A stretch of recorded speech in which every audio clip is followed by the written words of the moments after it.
permitted to sit with the subcommittee today's hearing and ask questions. Without objection, so ordered. As a reminder, if members wish to insert a document to the record, please also email it to documentsti@mail.house.gov.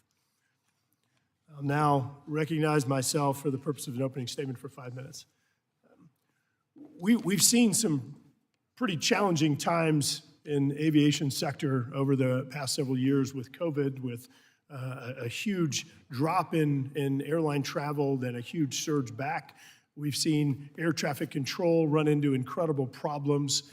And at the end of the day, it's our job to be looking at the impact on consumers, looking at the impact of the people that are the end users. And there's so many different components in this system, and I think that we're sort of the common thread that are supposed to be looking at this and how we ensure that there's compatibility, that they complement one another.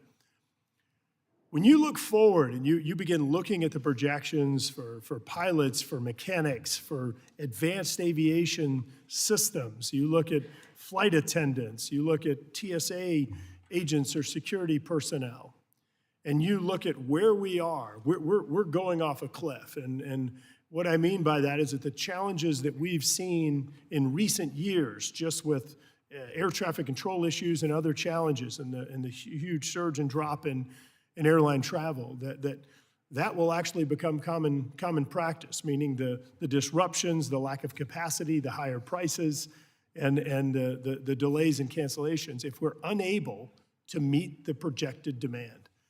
And so this hearing today is focused on how in this upcoming FAA Reauthorization bill we are going to address workforce issues.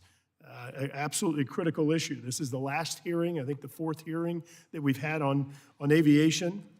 And I think it's appropriate that today that we close out by talking about the hardworking men and women that are the backbone of our aviation industry. I want to thank the full committee chairman, Sam Graves, for working with us and helping to identify the hearing topics that we've gone through. I want to thank my friend, Mr. Cohen, the ranking member, and Mr. Larson for their leadership issues and for their input on this as well to make sure that we're thinking about the big themes and thinking about the proper topics for the reauthorization bill. If I look at the kind of the last few weeks or months of hearings that we've had, there's no question that we're at a crossroads in civil aviation. But I also want to say that the aviation industry, I think, really is remarkable. Despite all the flaws and problems, and sometimes in spite of the solutions that Congress imposes, sometimes in search of problems, we still have the safest, the busiest, and the most successful aviation system in the world. And all of the successes is owed to the nation's unmatched aviation workforce. And I want to thank, again, the men and women, the millions of men and women that make up that aerospace workforce. Look, as we move forward, I think it's critical that we get input from the different sectors that are here today. And I'll go through and say it again, whether you're here representing pilots, you're representing airlines, you're representing general aviation, you're representing flight attendants, you're representing the mechanics, you're representing all the ground crews that are out there, you're representing this next generation, this advanced aviation that we're looking at. We've got to get this right. Because at the end of the day, if we don't, then the disruptions that we've seen over the last few years, quite frankly, aren't going to be anything. And so I think it's critical as we move forward that we look carefully at the weakest link. We've often found ourselves out there building up one component of it only to not have another. And for example, look at what's happened recently with the constraining of capacity in the Northeast. We had a weak link. We had a lack of capacity in one single sector of the aviation industry. We've had to actually pull back slots or constrain capacity.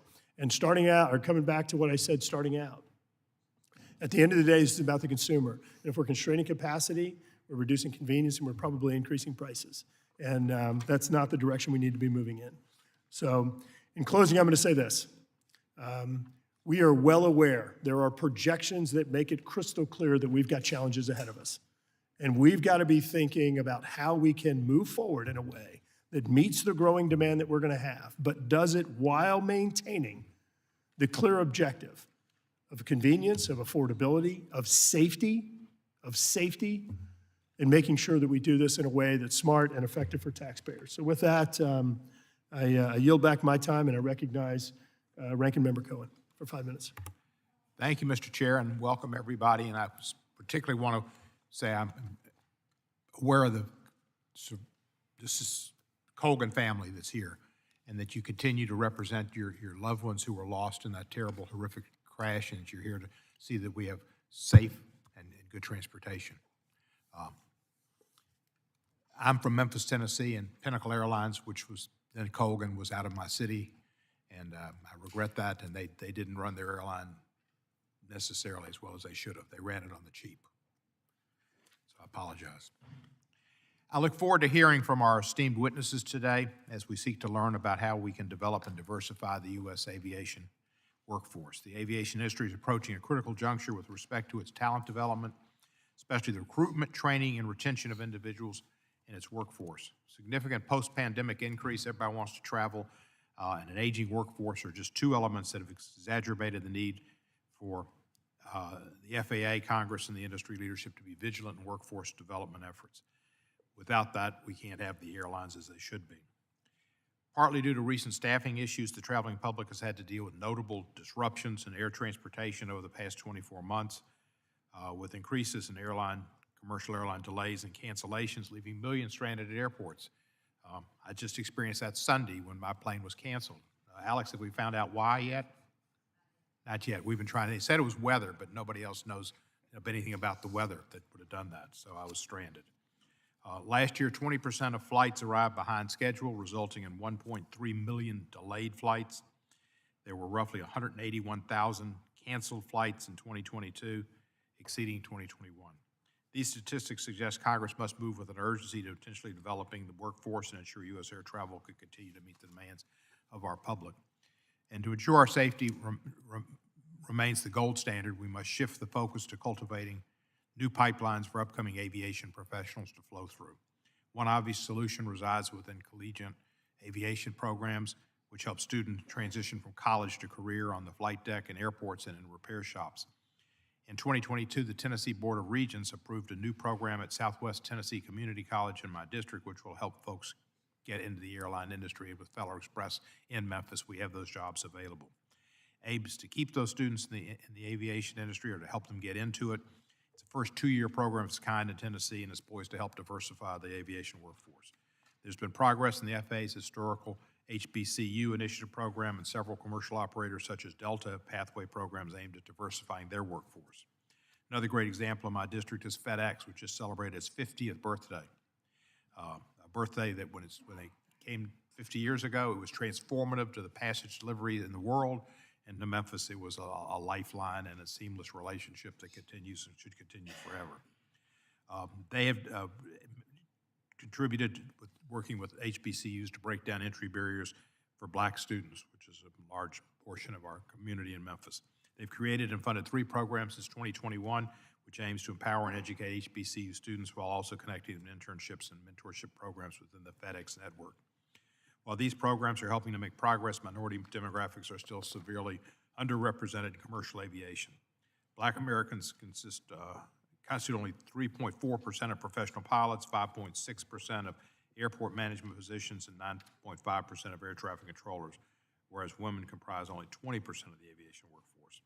To rectify this issue, strengthen the workforce, and protect the industry's longevity, the concepts of diversity, equity, access, and inclusion must be at the forefront of our endeavors. I applaud the FAA, Congress, and the aviation stakeholders for their efforts thus far in helping move the needle in the right direction to develop the U.S. aerospace workforce. However, as we will hear from our witnesses present today, there's still more work to be done to ensure our workforce continues to grow. I look forward to learning more about how our subcommittee can support this multifaceted development so equity and inclusion can become concepts embedded in all of aviation, making recruitment, retention challenges an issue of the past. I come to this position with great joy and in my work, an opportunity to do more good as being chairman of this subcommittee. But it's a difficult journey for me because there might be a time or two I have to vote against my chair because he's such a nice guy and he's such a good human being. It's going to make it real hard for me. But I'm going to do the best I can. I yield back the balance of my time. You can always just go for a walk. Thank you. I now recognize the chair of the full committee, Sam Graves, and somebody who's been a great aviation mentor for me, and I think knows more about aviation than anyone in this room. I recognize the chair for 5 minutes. Thank you, Mr. Chairman, and I want to thank our witnesses all for being here today. And I do want to commend Chairman Graves and Ranking Member Cohen for holding these hearings in advance of the upcoming FAA reauthorization. I think it's very fitting that we kick off our first series of hearings that we've had with safety, because it underpins our entire aviation system. And, you know, we are concluding today by focusing on the aerospace workforce. So the men and women who keep the cogs turning in factories and repair facilities and cockpits and air traffic control towers across the country are not only instrumental to ensuring the safety of the traveling public, but they're also ensuring the global competitiveness of the American aerospace system. And now is the time to examine the challenges the aviation industry faces as we build and fly the advanced aircraft of the future. As a pilot, as a professional pilot, I think about how pilot training has remained static over the years, except for the adoption of the 1,500-hour rule. We've heard at our first hearing how we've established the gold standard in aviation here in the United States, but it's also true that many other countries have safe systems. And none of them have achieved their record by matching the 1,500-hour rule for the first officer, including the United States. So in our system, pilots with around 250 hours, they typically are very structured hours. They come out of flight school and they're left to bridge that gap to 1,500 hours. And only a few of those hours have any kind of requirements associated with them. And they can almost always be logged on a clear, sunny day. And I'm not convinced that kids coming out of flight school and telling them they need to be towing banners or teaching students or boring holes in the sky while racking up debt produces the best pilots. We all know what the FAA found, and that is the number of flight hours you have are not a reflection of what kind of a pilot you are. And I know some of our pilot groups out there like to point out that we haven't had an accident in the last 10 years.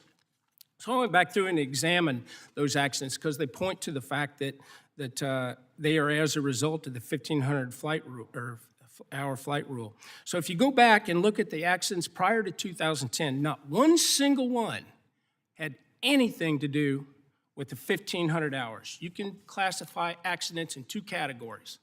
You can classify them as mechanical failure, which the FAA determines is unrecoverable due to something happening to the aircraft, or you can classify them as pilot error.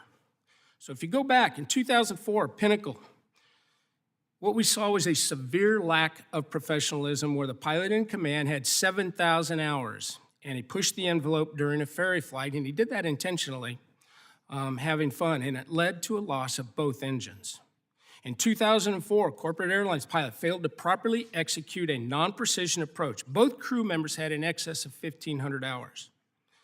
Comair in 2006, pilots attempted to take off from the wrong runway. Both crew members had well in excess of 1,500 hours. And then we come to Colgan. The captain responded incorrectly to a stall warning that led to the loss of the airplane. Both crew members had well in excess of 1,500 hours. The captain had 3,379 hours, and the first officer had 2,244 hours. Had nothing to do with the 1,500-hour flight rule. We have got to find better ways to train safer and better skilled pilots and give folks the credit for the skill that they demonstrate or the high quality training that they receive. Let's look at the military. You come out of the military and you go into combat 300 hours. So what we're saying is that pilots have 300 hours. They're qualified to fly an F-15 for the Air Force or an F-18 for the Navy in combat, but they're not qualified to fly in the right seat of an airliner. They're qualified to fly in a C-17 or a C-130 hauling heavy cargo, but they're not qualified to fly in the right seat of an airliner. We all know what happened in Buffalo, and I agree that the system covered up some problems. That's where we need to focus. We need to focus on what the problem is, not what the problem isn't. Anything less is an insult to the professionalism in the industry, that relies on our pilots, to be quite honest with you. And with that, I look forward to hearing from our witnesses about the ways that we can improve not only the pilot workforce, but other skilled professionals our pilots depend on to make sure that we deliver the people and the goods all over the country. And with that, thank you, Mr. Chairman. Thank you, Mr. Chairman. Thank you for your opening remarks. I now recognize the ranking member of the full committee, Mr. Larson, for 5 minutes for an opening statement.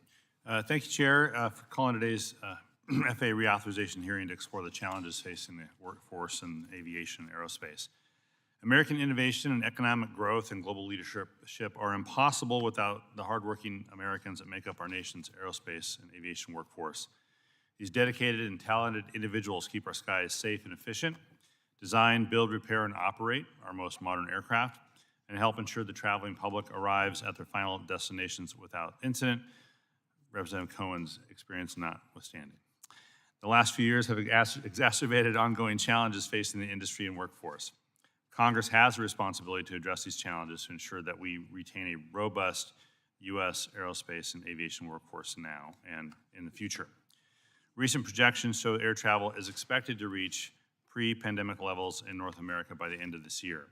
And that growth is welcomed, but the industry has struggled to keep pace with this robust recovery that, thanks to decisive congressional action to sustain the industry during the pandemic, occurred much faster than anticipated.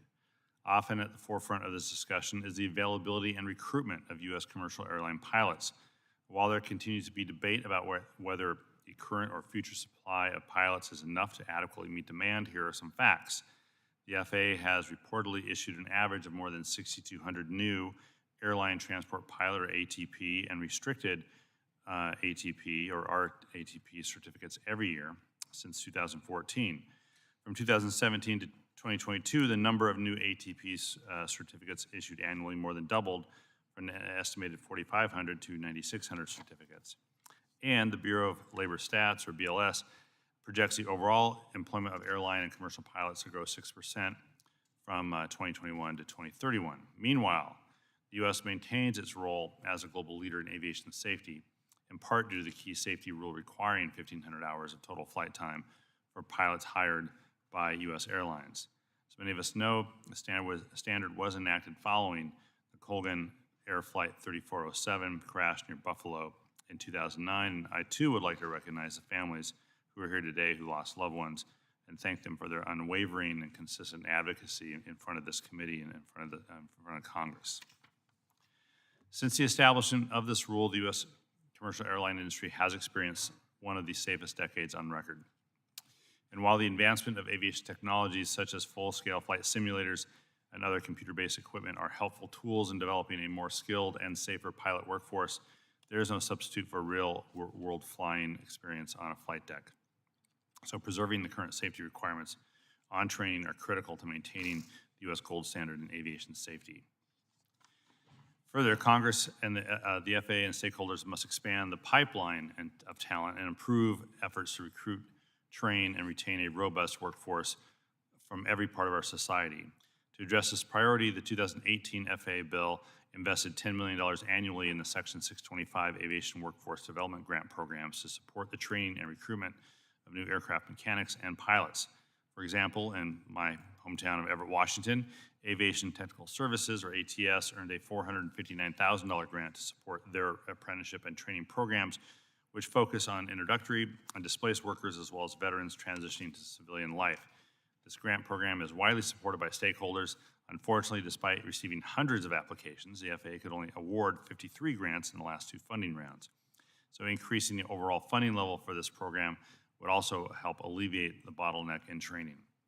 And finally, as our nation works towards a long-term recovery, it is critical that educational and career opportunities in the aerospace industry be available and accessible to all Americans. According to the latest census data, women represent more than half of the U.S. population, 50.8%, yet only 3.6% of airline captains and 2.6% of aircraft mechanics.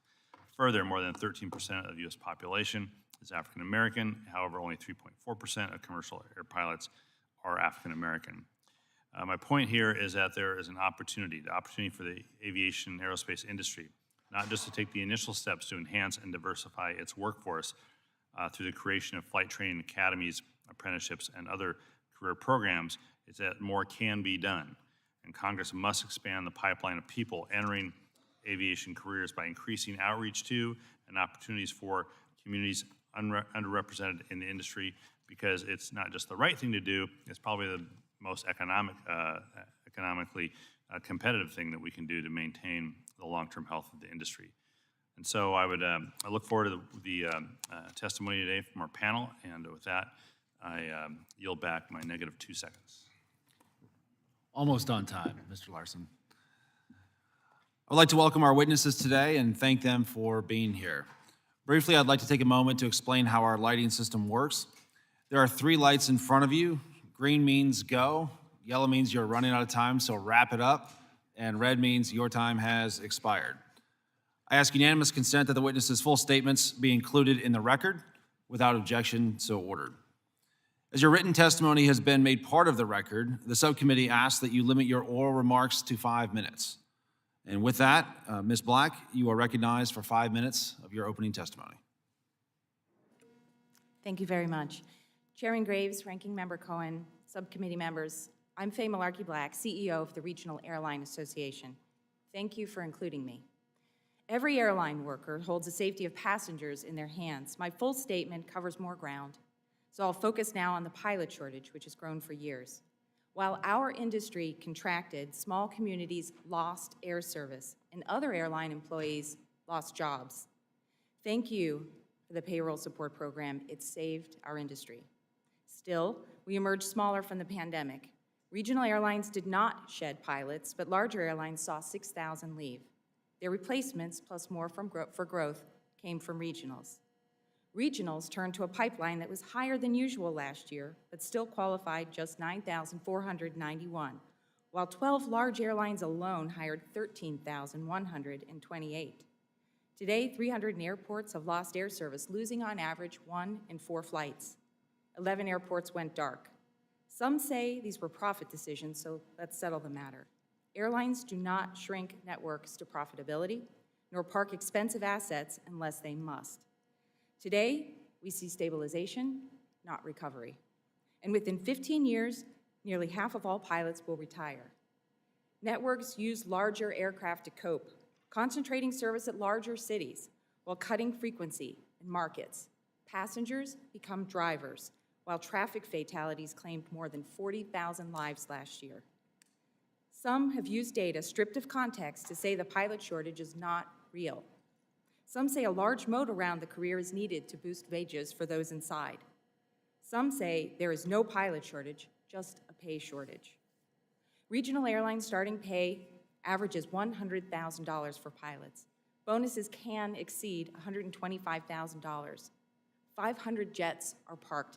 Pay hasn't solved this. We need better career access. Today's federal student aid system fails pilots. Federal loans are short $80,000 or more. Airlines provide subsidized training and other supports, but lower-income families can't bridge the gap.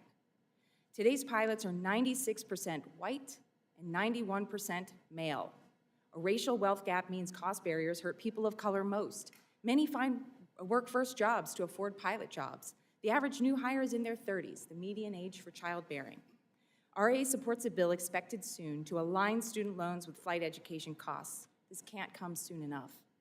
We support use of 529 plans for flight training in the GI Bill for private pilot licenses. Pilots are high earners. Helping people fund training is the right thing to do, and it's sound economic policy. As solutions advance, we ask Congress to let experienced pilots fly until age 67 if they choose. Raising the age will have immediate positive effects, particularly as an acute captain shortage slows even first officers. No data shows a pilot is unsafe at 65, but this arbitrary line forces qualified pilots to retire when they have much to offer. These are mentors for the next generation, and they have our support. Most importantly, RA urges Congress to ensure pilot qualification standards ensure qualified pilots.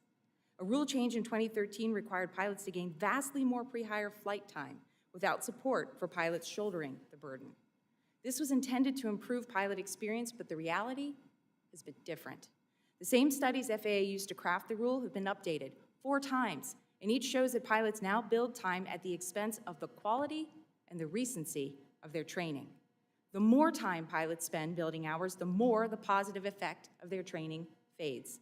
Despite the rhetoric, pilots do not encounter icing or thunderstorms or practice commercial flying procedures when they build this time. They fly light aircraft in clear weather. They arrive in our training programs with high time, but they are not ready. Failure rates have soared, even though airlines have tightened screening and expanded training footprints repeatedly. Over-reliance on hours has introduced risk, and we are compensating with remedial training. We have not asked to change the rule. Congress has already provided the remedy, directing FAA to approve training pathways that enhance safety, but just 3 exist with no action since 2013. The operating environment has changed, and flight simulators and training devices have advanced. No airline would assume a 2013 training program remains relevant today, and the FAA should not either. FAA must keep up, and we ask Congress to keep watch. There's never been a better time to be a commercial airline pilot, but we need safe policies to open doors to this transformational career. We will keep doing our part. We'd like your help. Thank you again for the opportunity to testify today, and I look forward to your questions. Thank you, Ms. Black.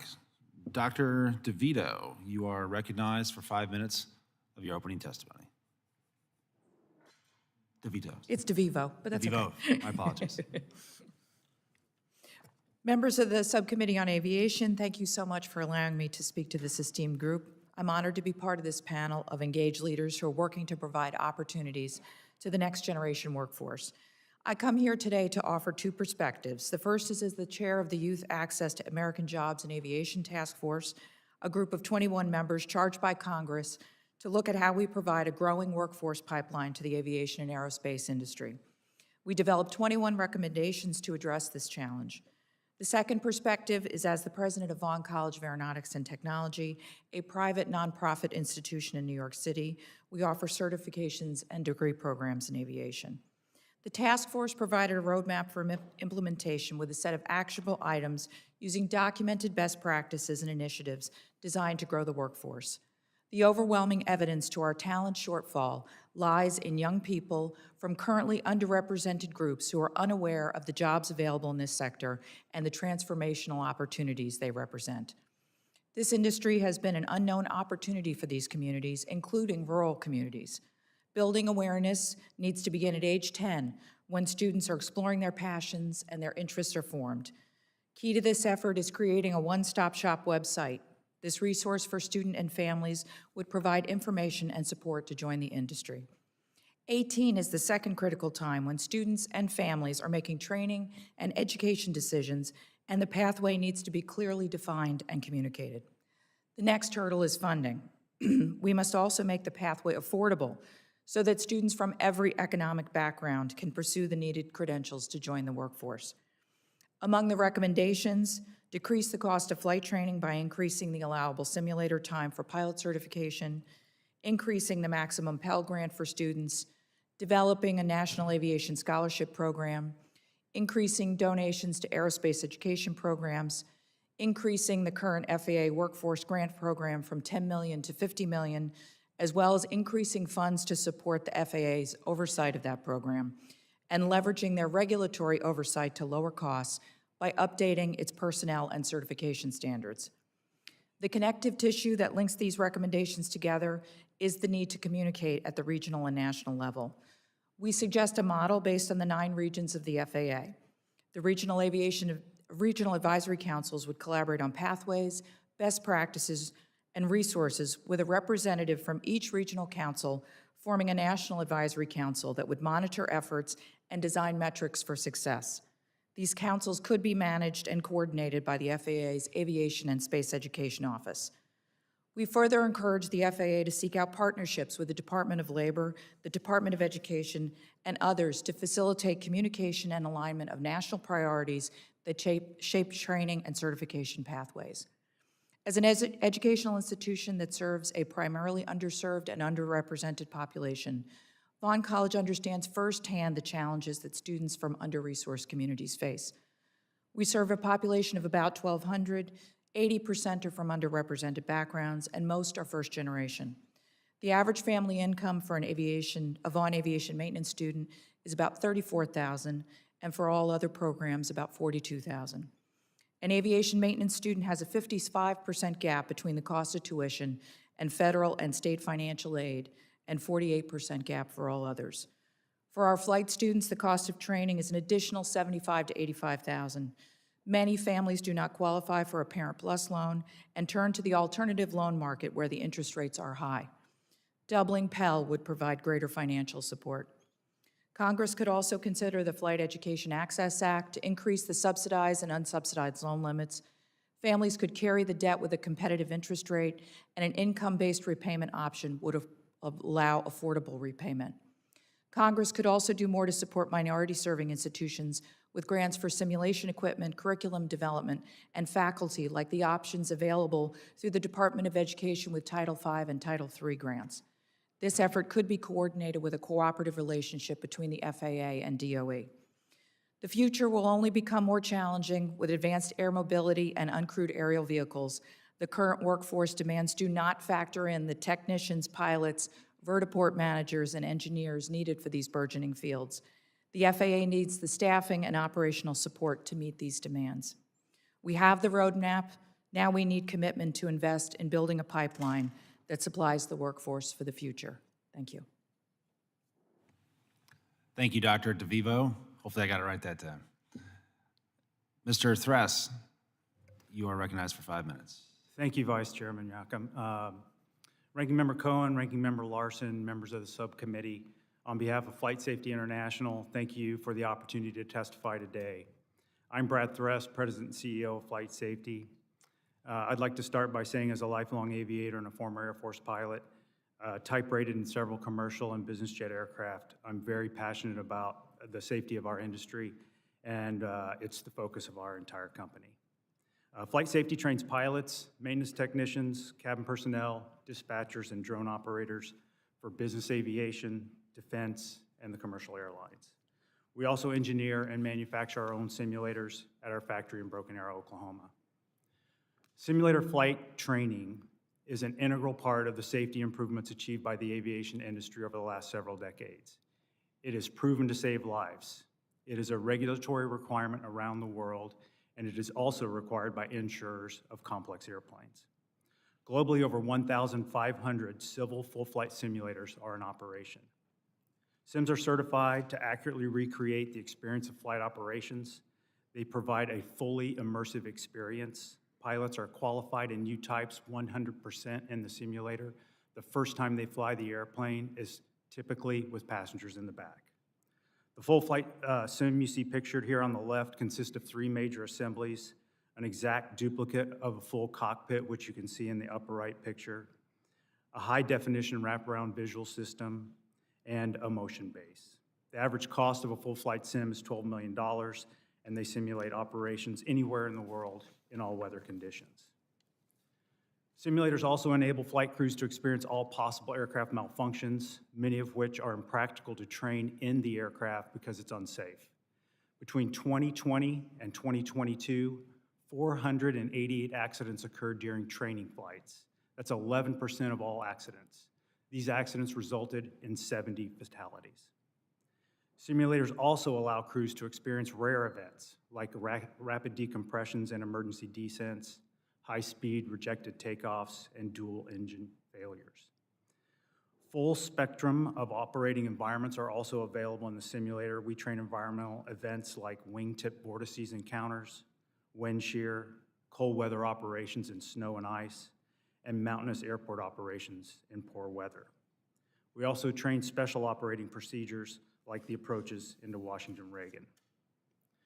Just as a flight hour of combat training in an F-35 differs dramatically from an hour in a 172, an hour of simulator training is far more valuable than an hour in a single-engine aircraft.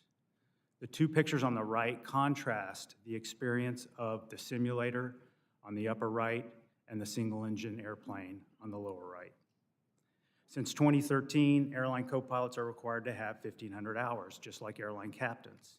It is very expensive to build this time, which drives many of these hours into single-engine aircraft, where the experience is not relevant to commercial operations. Simulator training duplicates the full commercial operating environment. The impact of the simulator experience could be expanded by increasing the credit allowed toward the 1,500 hours. Currently, a maximum of 100 hours of sim time are allowed, which is just 7% of the requirement. Increasing this to a more significant portion would enhance the preparedness of the pilot workforce. I'll conclude by saying flight simulators are proven technologies. They're here today. The industry relies on them. Increasing their use will give pilots a much stronger and relevant body of experience and enhance the safety of the aviation industry. I'll yield back my time. Thank you, Mr. Thress. Ms. Kraus, you are recognized for 5 minutes. Vice Chair Yocum, Ranking Member Cohen, and members of the subcommittee, thank you for the opportunity to discuss GAO's work on the aviation workforce. Like many other critical sectors of the nation's economy, the aviation industry has been adversely affected by the COVID pandemic. However, demand has steadily rebounded since spring of 2021, with ICAO predicting global traffic levels to exceed pre-pandemic levels this year. We have previously reported on industry concerns that new workers, particularly commercial airline pilots and aircraft mechanics, were not entering the industry at a pace sufficient to replace attrition and support the industry's projected growth. With the recent rebound in traffic, these concerns have reemerged.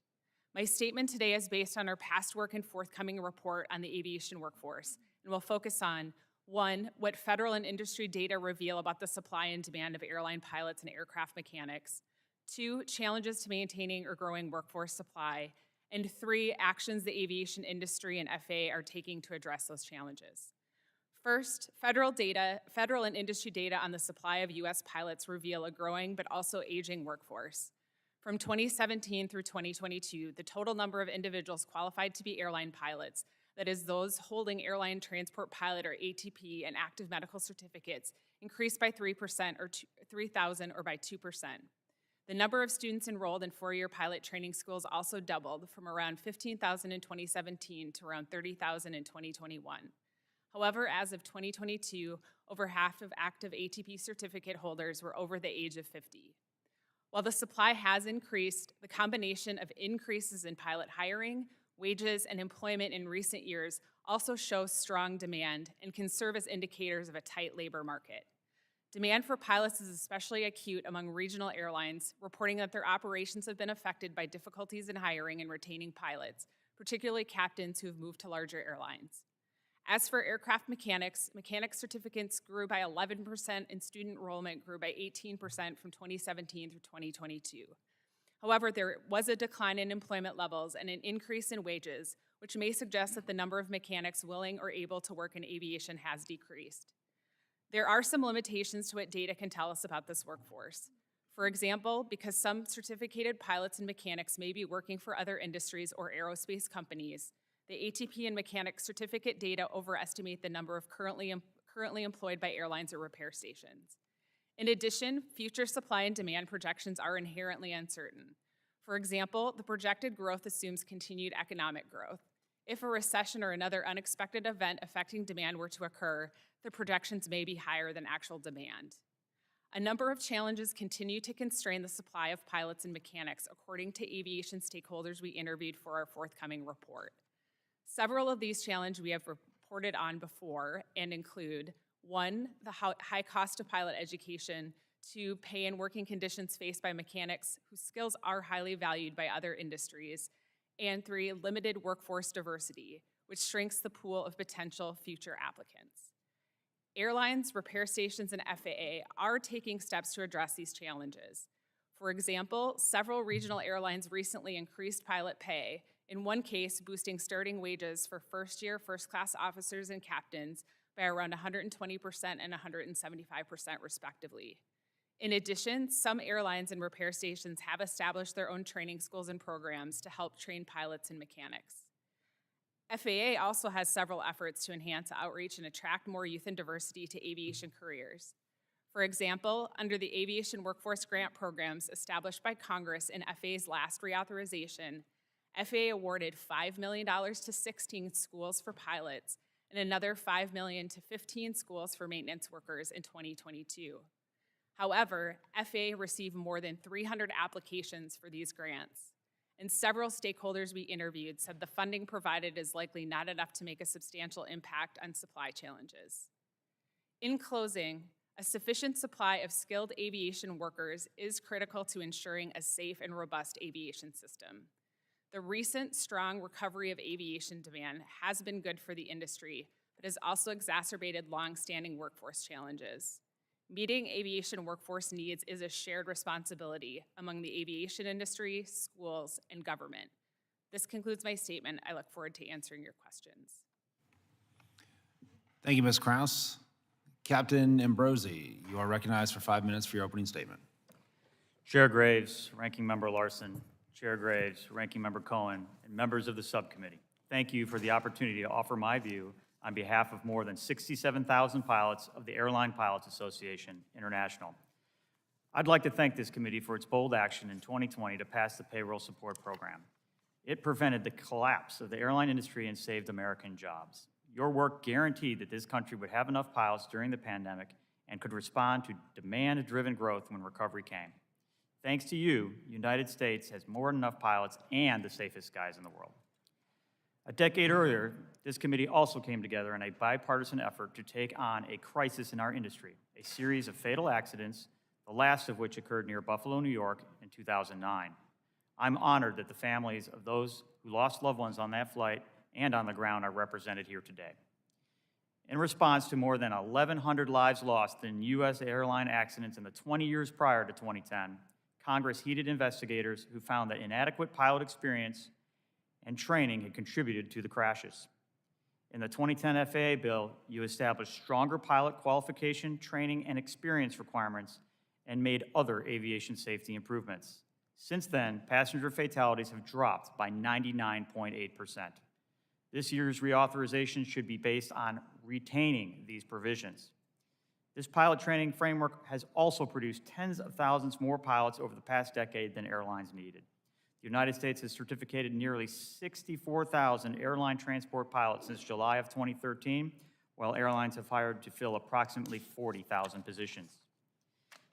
In this context, airlines' decisions during COVID to bump pilots to smaller equipment, park aircraft, as well as furlough and put pilots on inactive status have created a training backlog. When demand and subsequently growth returned more quickly than some airlines anticipated, most of these pilots had to be retrained. Retraining is time-intensive and expensive. It also relies on a training footprint that includes personnel and simulator devices and wasn't designed for a global pandemic. Fortunately, we have more pilots available now than before the pandemic. As a result, the training backlog is already resolving itself as airlines get caught up. Moreover, pilot training classes are at capacity and college aviation programs are full.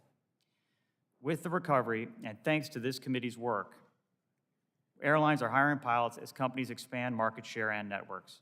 As a result, new workers are performing new roles in air transportation system that's already stressed and working to integrate new and expanding users.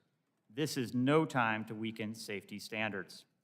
The current labor market is complicated by pilots moving among carriers as they leave airlines that offer less attractive careers for those providing better pay and quality of life. Regional airlines have traditionally offered second-tier pay and work rules, and some would rather lower safety standards than pay pilots a living wage. This isn't how the United States became the gold standard in aviation safety, and it's predictable that pilots would pursue better opportunities. Large passenger and cargo airlines have 7,500 more pilots today than before the pandemic, even when we account for pilots who change jobs multiple times. While encouraging, we shouldn't lose focus on continuing to expand the pilot pipeline. In this year's FAA reauthorization, Congress should build on the strength of America's aviation workforce, maintain safety, and open the doors of opportunity for all those who aspire to fly by providing student loans for appropriate flight training programs, establish grants to build flight training and education degree programs at minority-serving institutions, increasing funding for workforce development grant program, and making the Women in Aviation Advisory Board a permanent body. At the same time, we need a real dialogue about our nation's commitment to air service to small communities. I flew for a regional airline and am committed to ensuring that small and rural community passengers have access to safe and reliable service. However, under deregulations, airlines base service decisions on market demand. ALPA stands ready to work with this committee to improve the essential air service program. We support increasing the subsidy cap, enabling the regulator and airlines to adjust EAS payments when appropriate, and modifying airlines' frequency requirements. Actions like these, not weakening safety standards, will provide the air service rural communities need. ALPA looks forward to collaborating with this committee to ensure this nation continues to have an abundant supply of airline pilots and lead the world in aviation safety. Thank you. Thank you, Captain Ambrosi. Yesterday, the committee received a letter from former FAA Administrator and former ALPA President Randy Babbitt and former acting FAA Administrator and airline pilot Dan Elwell, encouraging the committee to consider the quality of training hours for pilots on their way to an ATP. I ask unanimous consent that a copy of that letter from the two former FAA leaders be entered in the record. Seeing no objection, so ordered. I now recognize myself for 5 minutes as we will now be moving into member questioning.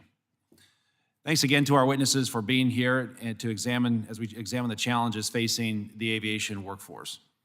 In the last few weeks, I visited the South Bend International Airport in my district, as well as the Lift Academy for Republic Airways in Indianapolis. And a common theme for both visits was the pilot shortage. South Bend has big plans for new routes to further connect our community to the rest of the world and drive our local economy forward. But the feedback they're getting from the airlines is they're interested as they have specific routes planned that are identified that we discussed in the meeting, but they don't have the pilots to do it. And they can't add the flights until they have crews, and right now they're telling us that they have no crews. So let's be clear. I think United Airlines CEO put it best in a recent earnings call, and I quote, "There's a pilot shortage, and that is real, and it's going to take years to resolve." Something I want to focus on this morning is training and the concept of quantity versus quality.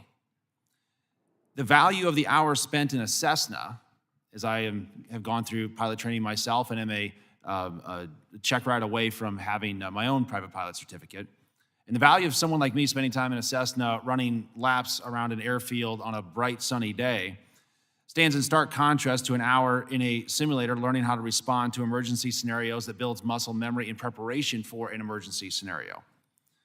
Mr. Thress, you say that simulators can capture a pilot's performance data that can then be used to show the pilot how and where to improve. How prevalent is that technology today? And can you give us a quick example of how that works, how data points are captured, and what the presentation back to the pilot looks like? Gladly. So very similar to most commercial airplanes have a FOQA system which measures the pilot's performance both with respect to where he puts the airplane in the airspace. The simulators also capture control position inputs during different maneuvers. So a good example is an engine failure during takeoff. The most critical time for an engine failure is at a decision speed called V1. And we train that for every pilot that we train. So if a pilot's struggling with the V1 cut, as we refer to it, we can show him how he is manipulating the physical controls of the airplane versus a successful maneuver. And he can say, okay, I'm putting in the wrong rudder, or I'm putting in not enough rudder, or I'm putting in too much rudder during the cut. So you could multiply that across a whole variety of different maneuvers. But that's the basics of how it works. I hope I answered your question. Thank you. And could an aspiring airline pilot learn any of that flying in a Cessna, as I do, under ideal conditions? So training in the aircraft itself is limited to some what I would call marginal scenarios. So let's take that same engine failure as an example. So if you do an engine failure training in the airplane, instead of total loss of the thrust, the power is typically reduced to idle, where the engine's still making 30 to 40% of its maximum thrust. So there's the first unrealism. The second one is for safety reasons. The engine power cannot be reduced until at least 500 feet above the ground. So you kind of miss the whole critical training element of the engine failure occurring at the most critical point at V1. Thank you. Mr. Ambrosi, let's consider two theoretical aspiring airline pilots. One spends 1,500 hours flying in Class E or Class Echo airspace with 0 simulator time. The other has completed 1,500 hours. 1,400 of those were spent in Class E airspace, but 100 of those were in a simulator environment of a regional jet flying in Class Bravo airspace in varying weather conditions and mechanical scenarios, receiving data-driven debriefs showing how they can improve their response to the scenarios. Which pilot do you think is better prepared to be an airline pilot? Well, sir, thank you for the question. I will point out that the current system allows for 100 hours of simulator training, just as you, in the scenario that you point out. So which one of those pilots, again, would be better prepared, do you believe? As long as that simulator training has a curriculum to it where they're actually practicing that and they're not just sitting in a simulator or sitting at a desk or a laptop, then I would agree with you that that scenario would be a better trained pilot. So we can agree that not all flight hours are created equally, and that the quality of the time spent in the simulator, if it's quality time, is indeed time that is well spent. If it's quality time, but I will point out that there is no replacement for experience. I will tell you, I've been flying for over 25 years in an airline environment, and simulators are critical. I've spent more time in the simulator than anybody in this room. And we train specific things, engine failures, just like the gentleman said. However, I'm not paid to fly a simulator. I'm paid to fly people across the Atlantic to their destinations in Europe in a real environment where things come up that you're not expecting in real world conditions. So yes, there's a significant value to simulation time, but there's no replacement for those of us that operate in the real world with passengers behind us. Thank you, Mr. Ambrosi. I'll now recognize the ranking member, Mr. Cohen, for 5 minutes. Thank you, Mr. Chair. Captain Ambrosi, do you think 15 hours is sufficient time for a pilot to train in flight? Did you say 15 hours or 1,500. 1,500 hours? 1,500. So if I may, we hear the 1,500-hour rule a lot. So it's 1,500 hours is a basis, which is a number that's out there. There are, if you have an advanced academics, you can drop down to 1,000 hours, 1,250 hours, 750 hours because of the recognition of military training. So there are plenty of pipelines, and almost 50% of all the pilots that go to the airlines are coming through one of those other programs that recognize less than 1,500 hours. So it's not a direct 1,500-hour rule. I will also point out that under the current law, the 2010 bill, people can bring, proposals can come in front of the ACT-ARC, Air Carrier Training Review Committee, just like those did, and there can be credits. So all the proposals that are bringing on simulator time or anything else can go to the ACT-ARC, and it can be recognized. There is a process in place. There is no legislative change required. Do you think it would be a good idea to maintain the current rules? Absolutely. Look, since 2010, fatalities are down 99.8%. I mean, that's a number that nobody can play with statistically. Fatalities are down 99.8%. We haven't had a fatal accident. We are the safest in the world. Comparing ourselves to other places around the world that have lower training, do people in small communities deserve less safe service? No, we should be striving to improve safety, not just have some lower level of safety just because we've had a good 10-year period with no fatalities. Would you think it'd be a good idea to keep the current rule, which we have, and also add, say, 60 hours on a simulator in addition to the time you have in flight? I will point out that it's, let's say, 1,500 hours. 100 of that already today can be in a simulator. Right, but let's just say, let's say you people- take that out of that, and you make the 1,500 being, and less, 750 for the military, et cetera, be up in the air, flying around on a pretty day, et cetera, and then add to it an additional 60 hours in a simulator. That's an addition to, not in lieu of. There'd be nothing wrong with that, but I would say today's rule allows for simulator time that's not even being used. Right. Most of that 100 hours is not being used today. So they could go ahead and use that 100 hours today. Thank you, sir. Mr., is it Thres, I'm sorry.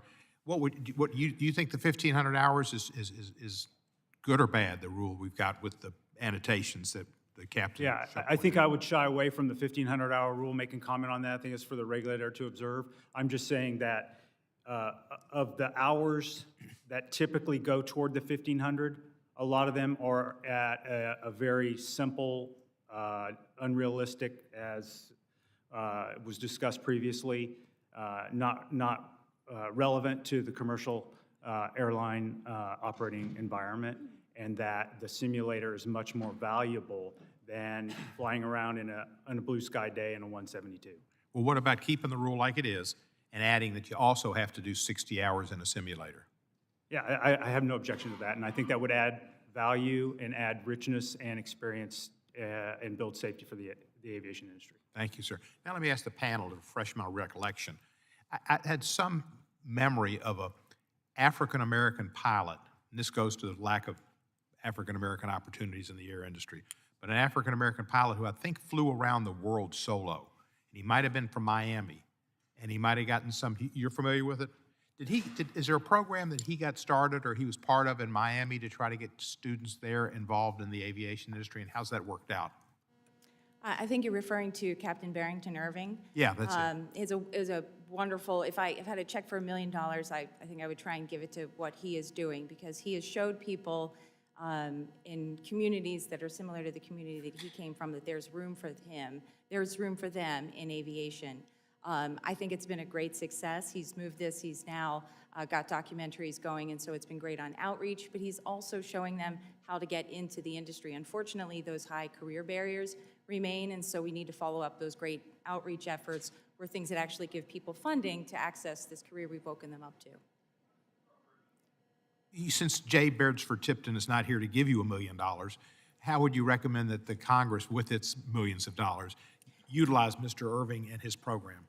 We all had a great start with the workforce grant programs. That's been really important. Those were oversubscribed on the maintenance side. On the pilot side, that could be expanded to pay a little bit more to pilots that are trying to go through training and education and support some of that. So increasing that funding would be helpful. And we expect legislation, the Flight Education Access Act, that'll help right-size the gap between what you can get out there in student loans. They're capped today, and the actual cost of flight training is inherently more expensive, and there's about an $80,000 gulf. So if you come from a lower-income family, you can't get across. And in fact, we have a very modest scholarship program. We give about $4,000 or $5,000 out a year, but we often hear from people that if it were not for that modest amount we gave them, they would have stopped the flight education, flight training part of their program. So it's clear we need to do more to give people education funding. Thank you. Could you share some of the information about Mr. Irving with my staff so we'll refresh my recall and maybe we can contact him? We'd love to share information and make an introduction if you'd like. Thank you so much. I yield back. Thank you, Ranking Member Cohen. The chair now recognizes Mr. Bean for 5 minutes.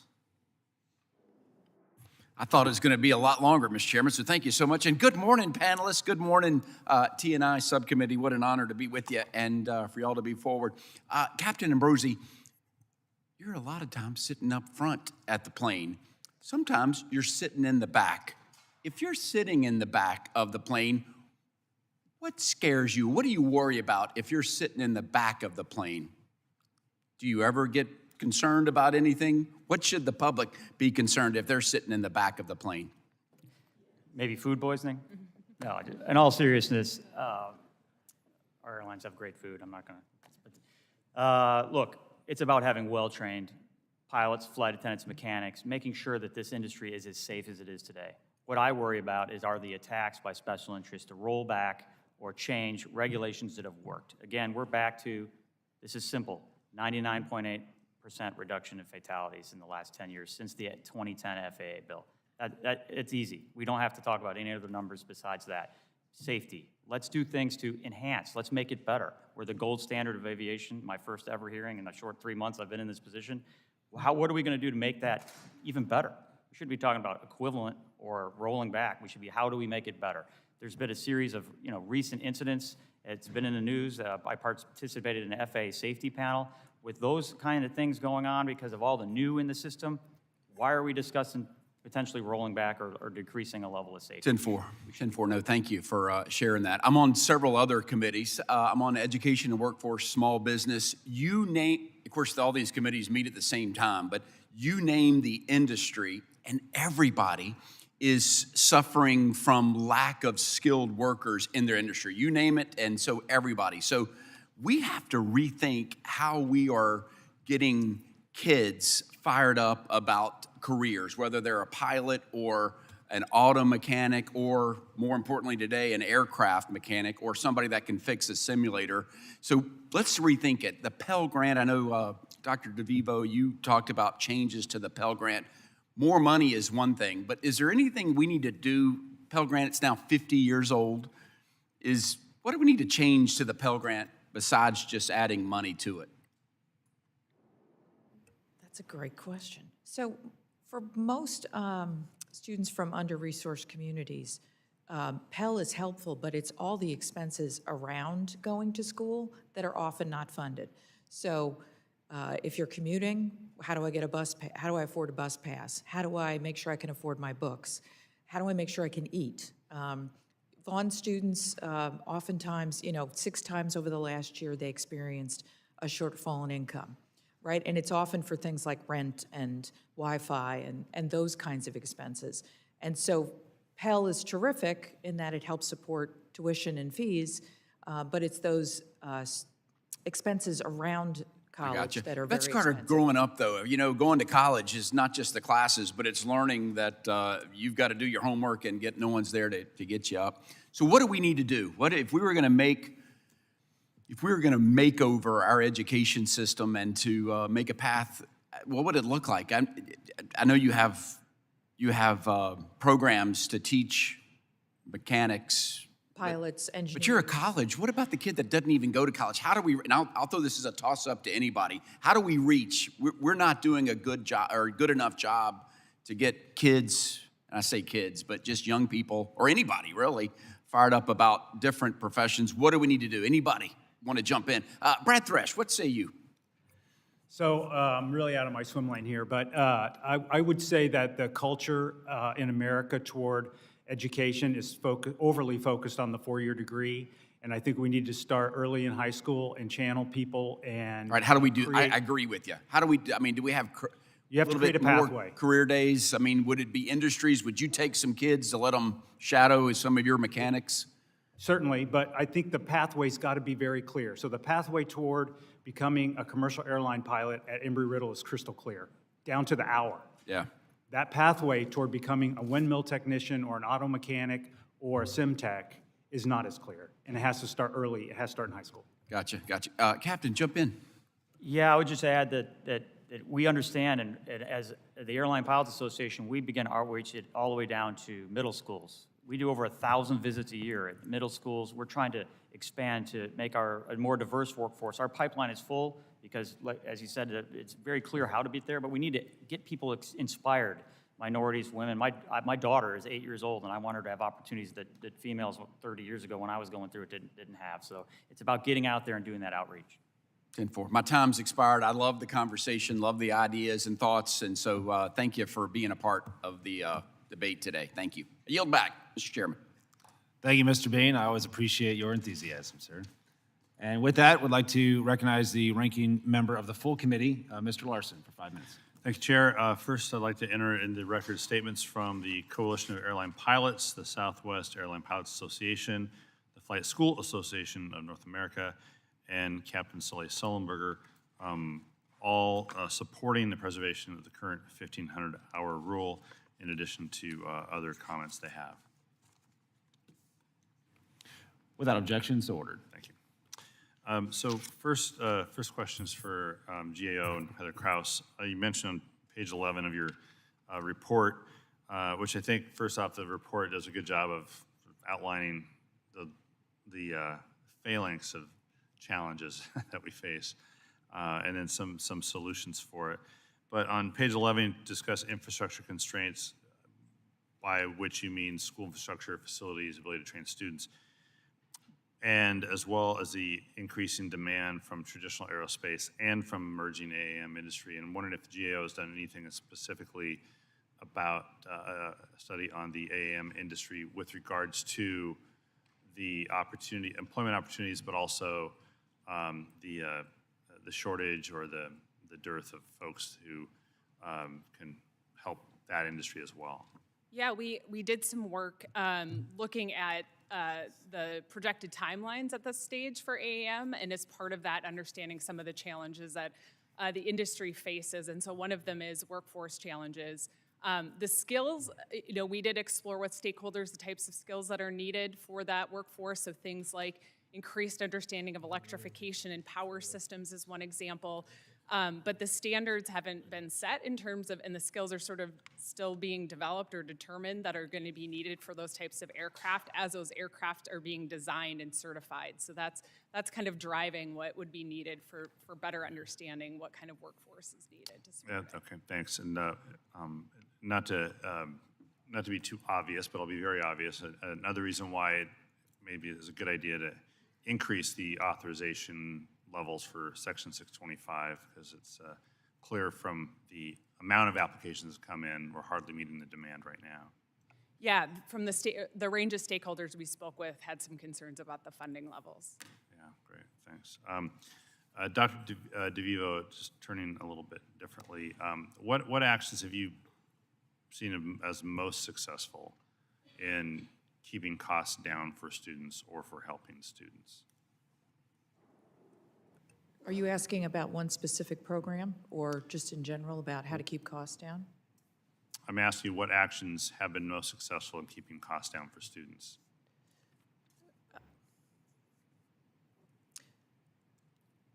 So I'm not sure I completely understand what you're asking in terms of, you mean as an I'm institution? not trying to be belligerent, I'm just. No, I'm just trying to Simple question understand. about what are the best opportunities, what are the best actions that, and easiest for students to use in order to keep their costs down for aviation schools, in your experience?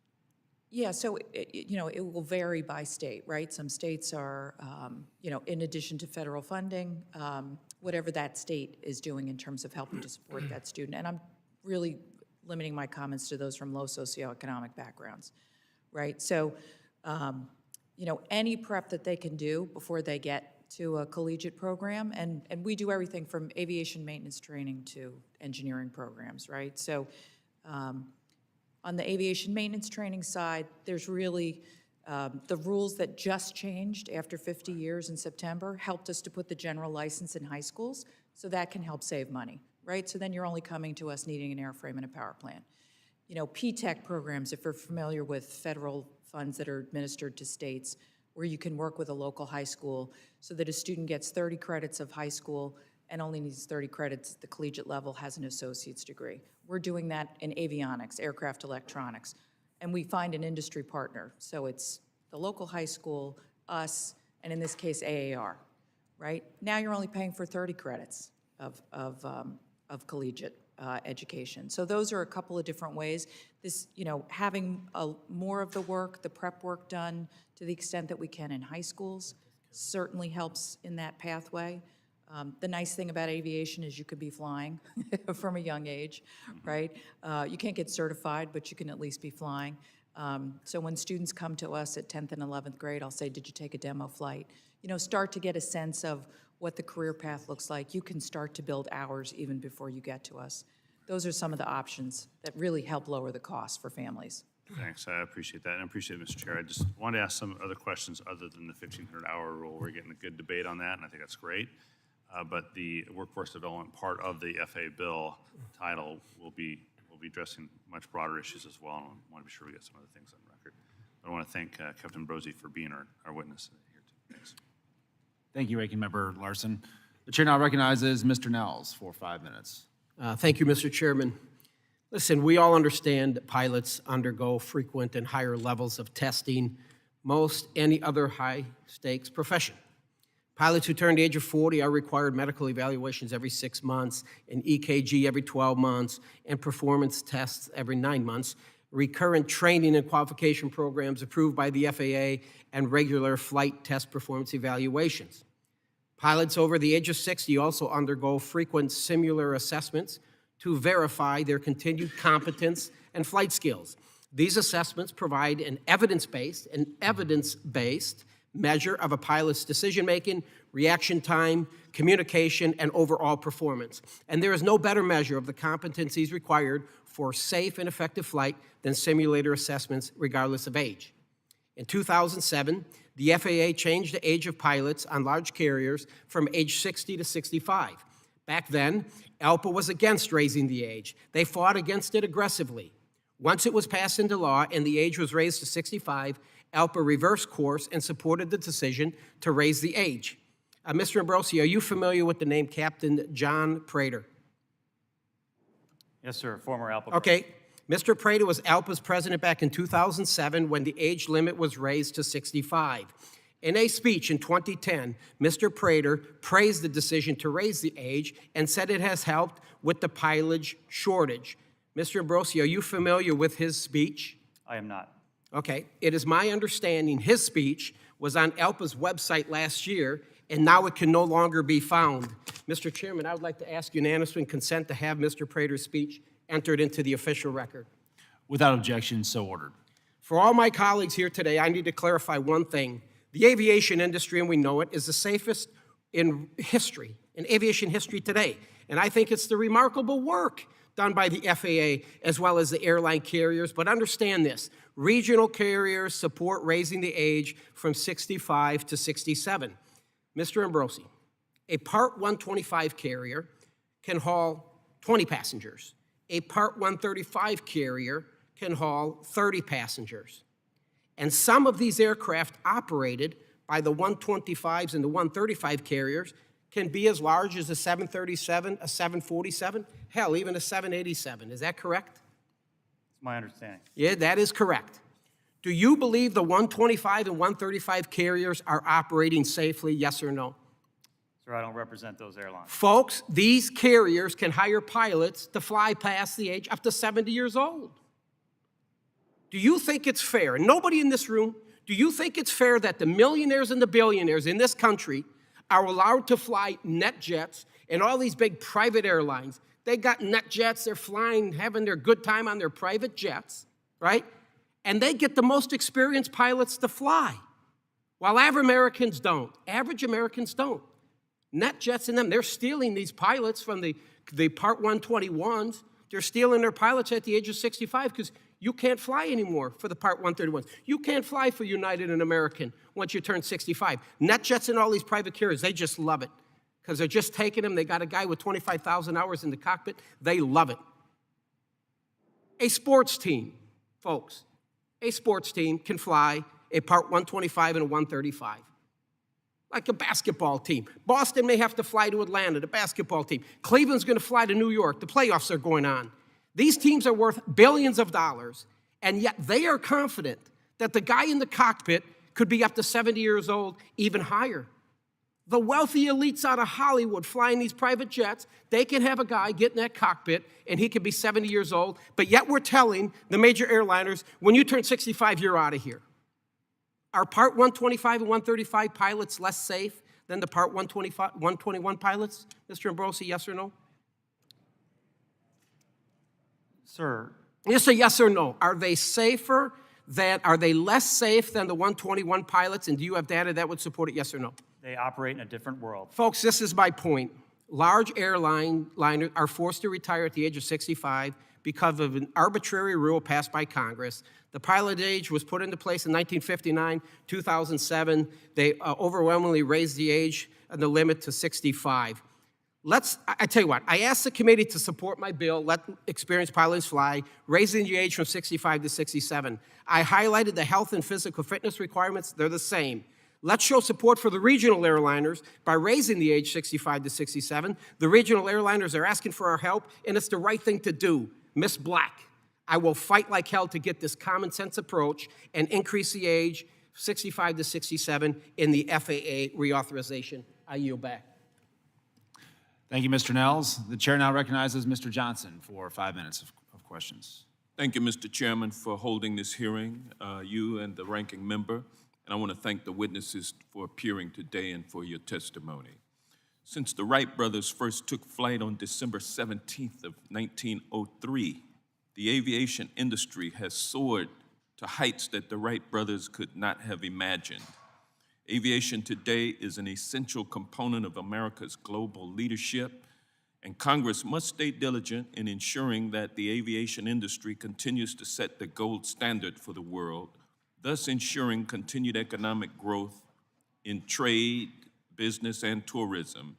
And it is critical to understand that the changing American demographic requires that all sectors of the aviation industry reflect the diversity that will continue to emerge, because without pipelines of opportunity aimed at currently underrepresented demographics, the shortage of workers in the aviation industry overall will be exacerbated. Captain Ambrosi, last month I introduced the Minorities in Aviation Education Act, which, if enacted, would take a critical step towards diversifying and growing the aviation industry workforce by creating a grant program geared towards strengthening the pipeline for the entry of more women, people of color, and individuals living in rural areas into the aviation industry. One of the largest vocational flight schools estimates that it costs $96,995 to become a pilot for those with no previous flight experience. When you consider that people of color, women, and those living outside of urban areas are historically less wealthy, which means that they lack the resources necessary to become pilots, licensed pilots, when you consider that fact, it's not there's some pieces in the puzzle that become clear. Can you elaborate on the financial and other challenges that many individuals, primarily minorities, face when trying to enter the aviation industry as pilots? And also, some airlines won't consider hiring a pilot who is not a college graduate. Is it your opinion that a college degree is a reasonable requirement for those seeking to become a commercial airline pilot? Thank you, sir, for the question. First and foremost, I agree. Flight training has gotten so expensive, I don't think I'd be here today if I was going through the process today. And so I can completely understand how tough it is for folks of a different demographic. It's essential that we provide student loans for flight training programs, establish grants, and support building out aviation programs at historically black colleges and universities and other areas where minorities can be served. Increase funding for the federal development and workforce grants, and make sure that we're out there outreaching to women in aviation, and we're doing, it's an all of the above approach. It's not just one or the other. We should be doing all of the above. And what about the requirement for a college degree? I apologize. So it's my understanding that most of the airlines have subsequently removed that when at a time when there was just an absolute surplus of pilots, both in the civilian ranks and coming out of the military. It was very hard to get hired at the airlines when I was going through the process 25 years ago. It was a thing they added to it just to say, hey, okay, one more item to add to the list of narrowing pilots down. But I believe that most of the U.S. airlines have removed that requirement, sir. Thank you. Dr. DeVivo, your written testimony stated that 80% of your students are from underrepresented backgrounds, and most are first-generation Americans and first-generation college students. Also, 21% of your most recent incoming class are women. You also stated that 72% of your students worry about having enough money to pay for school, and 20% ran out of money 6 or more times in the past year. Can you speak further about the possible solutions that Congress can consider in the upcoming FAA reauthorization? Yeah, thank you very much for that question. And they're an awesome population. Queens is the most diverse county in the country, and we reflect all the amazing immigrants who have come to this country, and that's been true for all of our 90-year history. As I put in my testimony, you know, there are several federal grant programs, so doubling Pell is key to this, and that's true for every student I serve, but many students across this country who could use greater support. These are the neediest students that are served by Pell. I'm also fortunate to be from a state that is quite generous in terms of its state support, so that is helpful. The state support is often key. to helping students get through the program of their choice. And then there are other ways. The Flight Education Access Act will specifically help flight students. Oftentimes, our students don't qualify for the loans like Parent Plus loans, which offer much better interest rates, because either their parents don't have a credit background or their credit scores are not good enough to get a loan. So this would actually help provide subsidized and unsubsidized loan rates at interest rates that are much better, and then they could qualify for income repayment, which would be more affordable as well. Thank you. Thank you, Mr. Chairman, Johnson. for your indulgence. Here. You're back. Not a problem. Thank you, Mr. Johnson. I'd now like to recognize Mr. Stauber for 5 minutes. Thank you very much, Mr. Chair. And to all the witnesses, thanks for your testimony. And we appreciate being able to say that flying the skies is the safest form of transportation. I have the privilege of doing it at least twice a week. Mr. Ambrosi, can you speak a little more about some of the accessibility issues to careers in aviation that you have observed? Yeah, like I said previously, sir, the cost has gotten to a point where I don't think I could be in this position today. So we need to address that, and we need to address bringing more people into this great profession.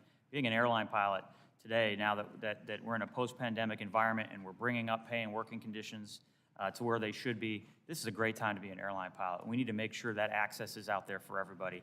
So, like I said, federal student loans, grants, let's make sure that we get out there and get the resources to historically black colleges and universities and minority-serving institutions so that they can get the resources they need to encourage our next generation of pilots, mechanics, flight attendants, everybody get involved in this great profession.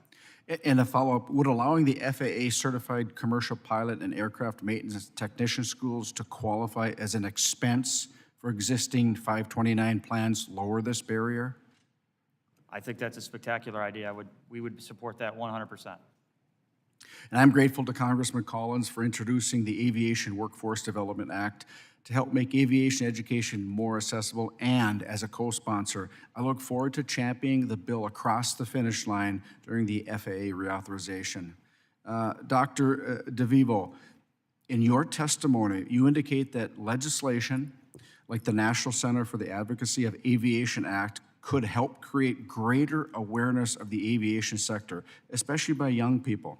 Mr. Carson and I plan to reintroduce the bill next week. Could you elaborate on how the NCAA could help with youth engagement? Yeah, absolutely.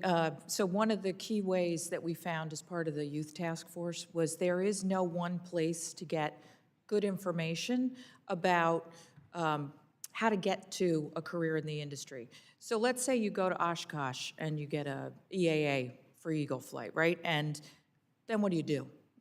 Right? If there were resources online that maybe connects you to your local Civil Air Patrol chapter or Women in Aviation chapter, and then that leads to a scouting badge, and then you take a certain set of courses in high school, and that leads you to collegiate and technical training programs, right? The pathway is, and it can be very mysterious, right? And if the National Center would actually help in terms of a website that would create day in the life, videos about all the different careers, what the pathway looks like, what the pay looks like, how do you get there, how do you finance it? It would take all the mystery out of it for families.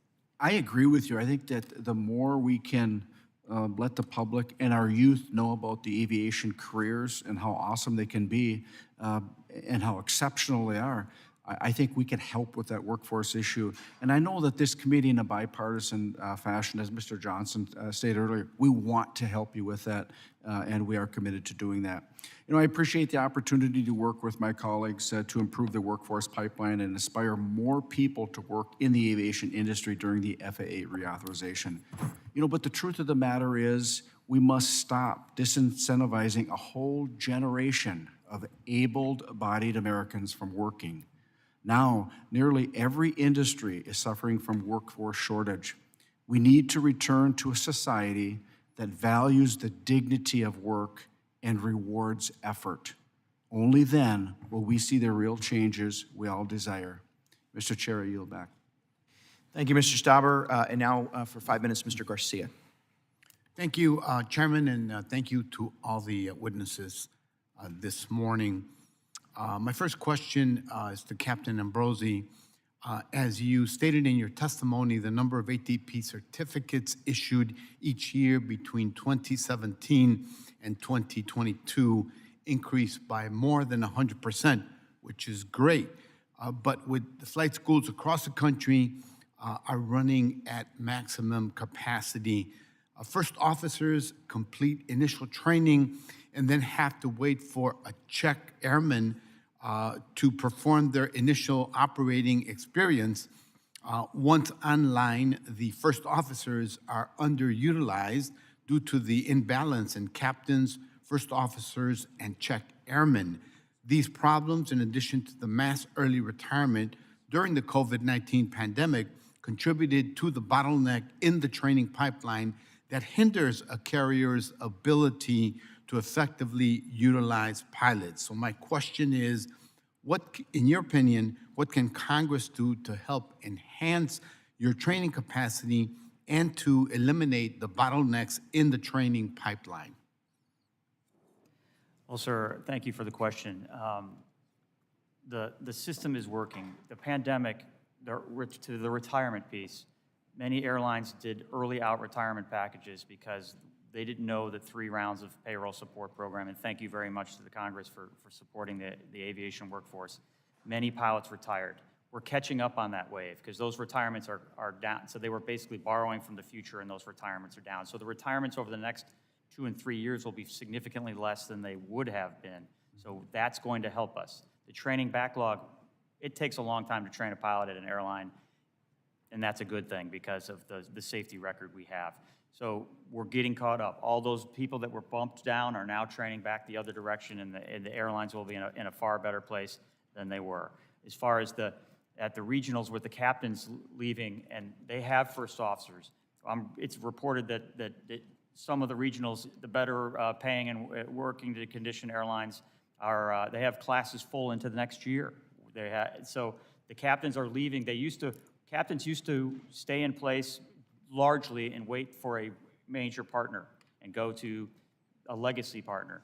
The pay and working conditions have come up at the middle airlines so well that now these pilots are also jumping to those airlines and then maybe jumping again. So it's creating some of the numbers are inflated because they're making 2 stops on their way to an airline. So again, we're catching up on that. The regionals have stepped up their pay and benefits to try to keep some of those pilots there. And again, that training backlog is resolving itself. And what can Congress do, if anything? It's going to resolve itself. I don't think any action is required, sir. Other than, like we talked about on the getting more people of diverse backgrounds interested in aviation. The pipeline's full. Let's make that pipeline more diverse and have every pilot, have every demographic represented. Okay, thank you, sir. And Ms. Black, how are your member carriers planning to right-size staffing to ensure the effective utilization of the pilots that you have or hire? One part of your question, right size, what? Can you repeat that, please? To right-size staffing to ensure the effective utilization of the pilots that you have or that you'll be hiring in the near future. Okay, I want to speak to the broader situation that's happening. I agree that we do have a pronounced shortage of captains, but to put that in a proper perspective, we have a shortage of all pilots, but first officers can't fly without captains, and during the pandemic, they flew a lot less. Actually, the daisy train of upgrades and downgrades that we see at the major airlines are not happening at the regionals, but we did lose a lot of our captains and captain-ready first officers. The one thing that will slow that down right now is raising the age for retiring pilots so that it slows attrition from the majors. We did see more jumping around earlier after the pandemic. That has stabilized somewhat, going to the low-cost carriers, then to the main lines.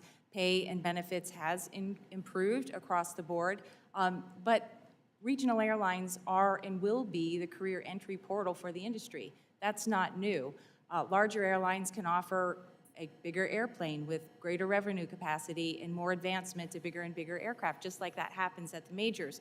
We won't stop that attrition, but we need to better manage it. And the retirement age at 65, moving that to 67, gives us about 8,000 more pilots that will stabilize some of that attrition in the next 2 years. Thank you very much, Mr. Chairman. I yield back. Thank you, Mr. Garcia. And for 5 minutes, I recognize Chairman Graves. Thank you, Mr. Chairman. I appreciate it. Ms. Kraus, thank you for being back. I think if you testify one more time, you get a free cup of coffee. Appreciate you being here, and always appreciate the inputs you provide to the committee. Look, I'm not a math whiz, but I'm looking at numbers, and I'm looking at some of the data that you've produced. And so if I'm understanding all this correctly, that FAA is predicting that the number of pilots holding an ATP, an airline transport pilot certificate, to increase by about 30,000 over the next 20 years, which is a 16% increase, all right? So then, over the same period, they're projected that passenger enplanements are forecast to grow an average of 4.9% a year, or a 98% increase over the same period of time. U.S. mainland carrier fleets forecast to grow from 3,132 to 5,532, a growth of 3.8% per year, which converts to a 76% increase. All right. So I'm going to say it again, not a math whiz, but I'm looking at 98% increase. I'm looking at a 98% increase in demand for pilots, 76% increase in, passenger enplanements was the first one. Second one is airplanes, 76% yet, 16% increase in ATPs or pilots. Am I missing anything? We have a pretty significant disconnect. Yeah, some of the differences is a little bit in how the forecasts are done, and also when we've looked at FAA's activity forecasts, like the employment ones that you were mentioning, they have consistently been overestimated. So overestimating greater demand because they are unconstrained in that they don't take into consideration things like is this growth impacted at all by things like airport capacity? And so there is some difference there, as well as the pilot supply numbers then are projecting off of historical and other data. So that explains it a bit in terms of the differences. But safe to say that even if you were to include margins of error and others, that we've got a problem moving forward. I mean, I think, this industry and the growth of this industry is really dependent on the growth of the workforce. So I think that, that's something that's important to focus on. So then when you add in the fact that we're looking at advanced aviation systems, you've got advanced urban mobility, even remote piloted vehicles, that doesn't help, right? I mean, that just further exacerbates the challenges that we're looking at moving forward. That's exactly what we heard when we talked to folks about, and a range of stakeholders about advanced air mobility and some of the challenges that they face, which is some of these same workforce challenges that the traditional aerospace sector faces. They will also face that in addition to new skills that these workers will need. Great, thank you. Ms. DeVivo, in your testimony, you indicated that the single largest hurdle to becoming a pilot is the resources. And I want to thank Mr. Collins jumping in as a freshman and working on solutions to this issue. He has legislation to help address this, and I certainly appreciate him jumping right in the first few weeks and coming up with solutions. But how would expanding the use of simulator technologies potentially affect the financial challenges? And I'm curious if you could just talk on the safety side as well, which is obviously really critical.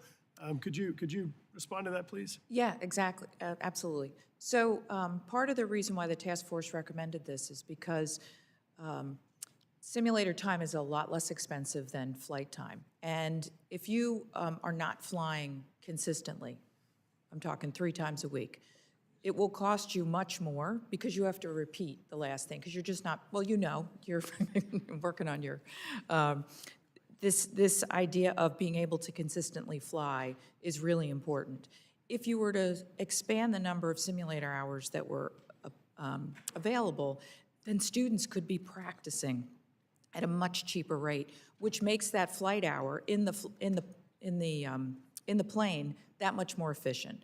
So we were not trying to suggest a change at all in the number of hours to achieve certification. sure. Just the efficiency of getting to that certification and not having to require so many hours in the plane. Thank you. Ms. Black, very quickly, do you think that your member companies would, if we were to raise the simulator hours, do you think that you could actually improve safety? Could your member companies believe you could actually improve safety? Yes, thank you for the question. We don't think so, we know so. It comes down to how that time is spent. You know, when we talk about having more or less, it's really important that we ask more of what. And when we're allowing our pilots to qualify primarily through hours-based pathways, we don't know what they're doing, but what we can see that they're doing is flying in light aircraft in fair weather. We know exactly what they're doing in a simulated program, and so that increases the level of safety substantially. And thank you, Ms. Black. Mr. Chairman, you're back. Thank you, Mr. Graves. And now for 5 minutes, I recognize Ms. Schulten. Thank you so much, Mr. Chair, and thank you to all of our witnesses for being here today. Workforce development in the aviation and aerospace industries is a key priority of mine in this year's FAA reauthorization. I appreciate the opportunity to hear from all of you about the challenges and also the opportunities in this sector. Gerald R. Ford International Airport, one of the major airports in my district, has a unique arrangement with the West Michigan Aviation Academy, a school that's located right on the grounds of the airport and focuses specifically on creating graduates who can go on to work in this field. It's really remarkable. We invite all of you to come out and visit it sometime. We're so proud of it. Getting more youth in the industry will be critical to maintaining our competitiveness in the years to come, as we've talked about. We talked about changing some of the culture around education and training here. I recently introduced a bill that tracks the way, or changes the way the census tracks higher education, from not only recognizing 2- and 4-year college degrees, but certificate and training programs like this one. My first question is for Dr. DeVito. Can you please elaborate on your experience as chair of the Youth Access to American Jobs in Aviation Task Force? And what recommendations specifically do you have for Congress to take immediate action for implementation and guiding this through the implementation process? Yeah, so it was an awesome 2 years working with 21 members from trade associations, industry, educators, nonprofits, all doing really good work. And we knew we were not going to invent the next greatest program. It had already been invented. The idea was, how could we scale it? And so what we tried to do was identify, you know, the major barriers and then provide solutions. So the two biggest barriers are awareness and finances. Especially to under-resourced and underrepresented communities. And if they knew about the opportunities, which are transformational, I can attest to that at my institution, that more people would pursue it, right? But because they don't have an uncle, brother, somebody in their family, in the industry, they don't know about it, right? So we tried to give, you know, both very actionable, you know, put more resources in libraries, all the way to, you know, could we have a National Aviation Scholarship Program? Right. I think the areas that FAA reauthorization could really help with was, you know, the conversation can't end with our task force or the Women's Board, which I hope you're familiar with as well.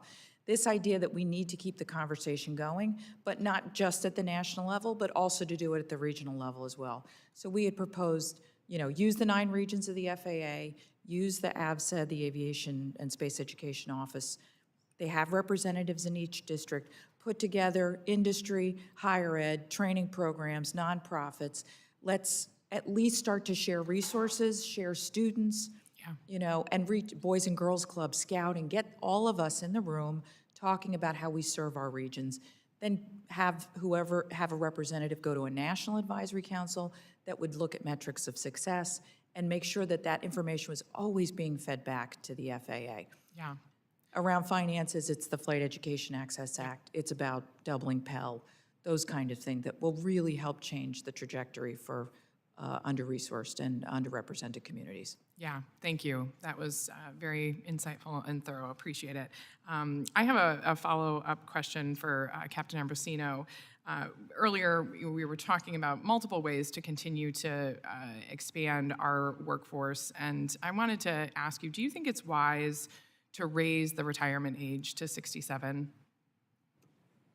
So, thank you for the question. Yes.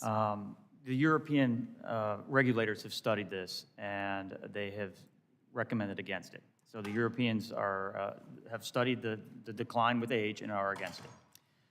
The current limit in ICAO internationally is 65. The difference last time when we were at 60 going to 65, ICAO was 65.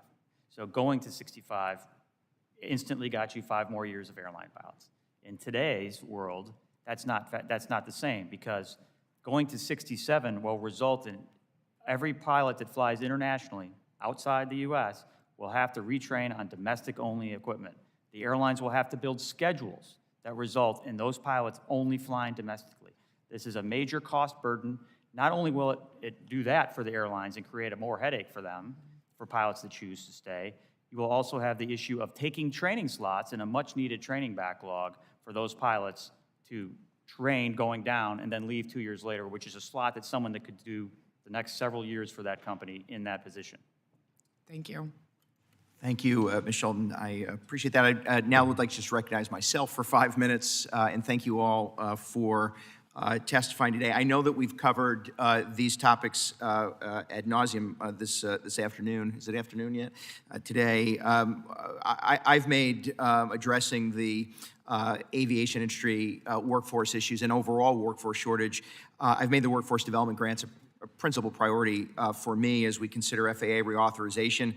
And of course, in an effort to seek increased funding. What I'd like to start with you, Dr. DeVivo, and I know that you kind of have spoken to this several times already, but just to re-emphasize, I know that you generally agree with the desire to increase funding to workforce development grants. Could you just speak a little bit more as to the benefit to advancing the workforce development and addressing the shortage within that pipeline? Yeah, absolutely. So, and I will say that my institution was fortunate to get one of those grants on the pilot side, and we are actually doing uncrewed aerial systems work. So, remote pilot work, which is really exciting.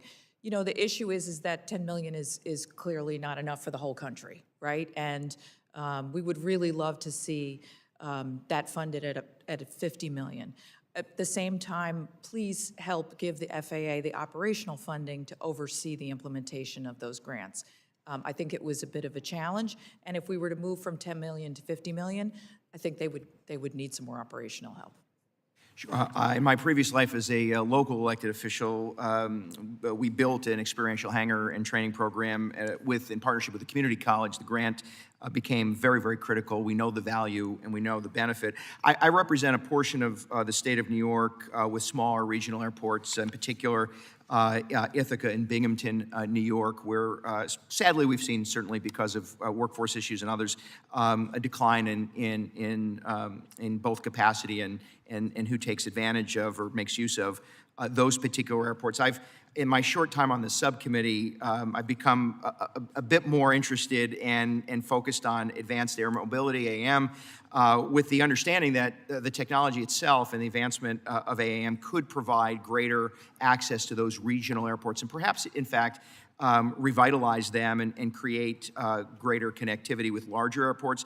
Ms. Krause, in your testimony, you talk a little bit certainly about your involvement with industry stakeholders in the AM space and specifically future constraints to expansion. Could you just touch on those constraints and perhaps how Congress might confront those within the FAA reauthorization? Yeah, I mean, we heard a number of challenges when it comes to the development of the AAM industry. First and foremost is getting aircraft certified. So that's something that the FAA has been working on.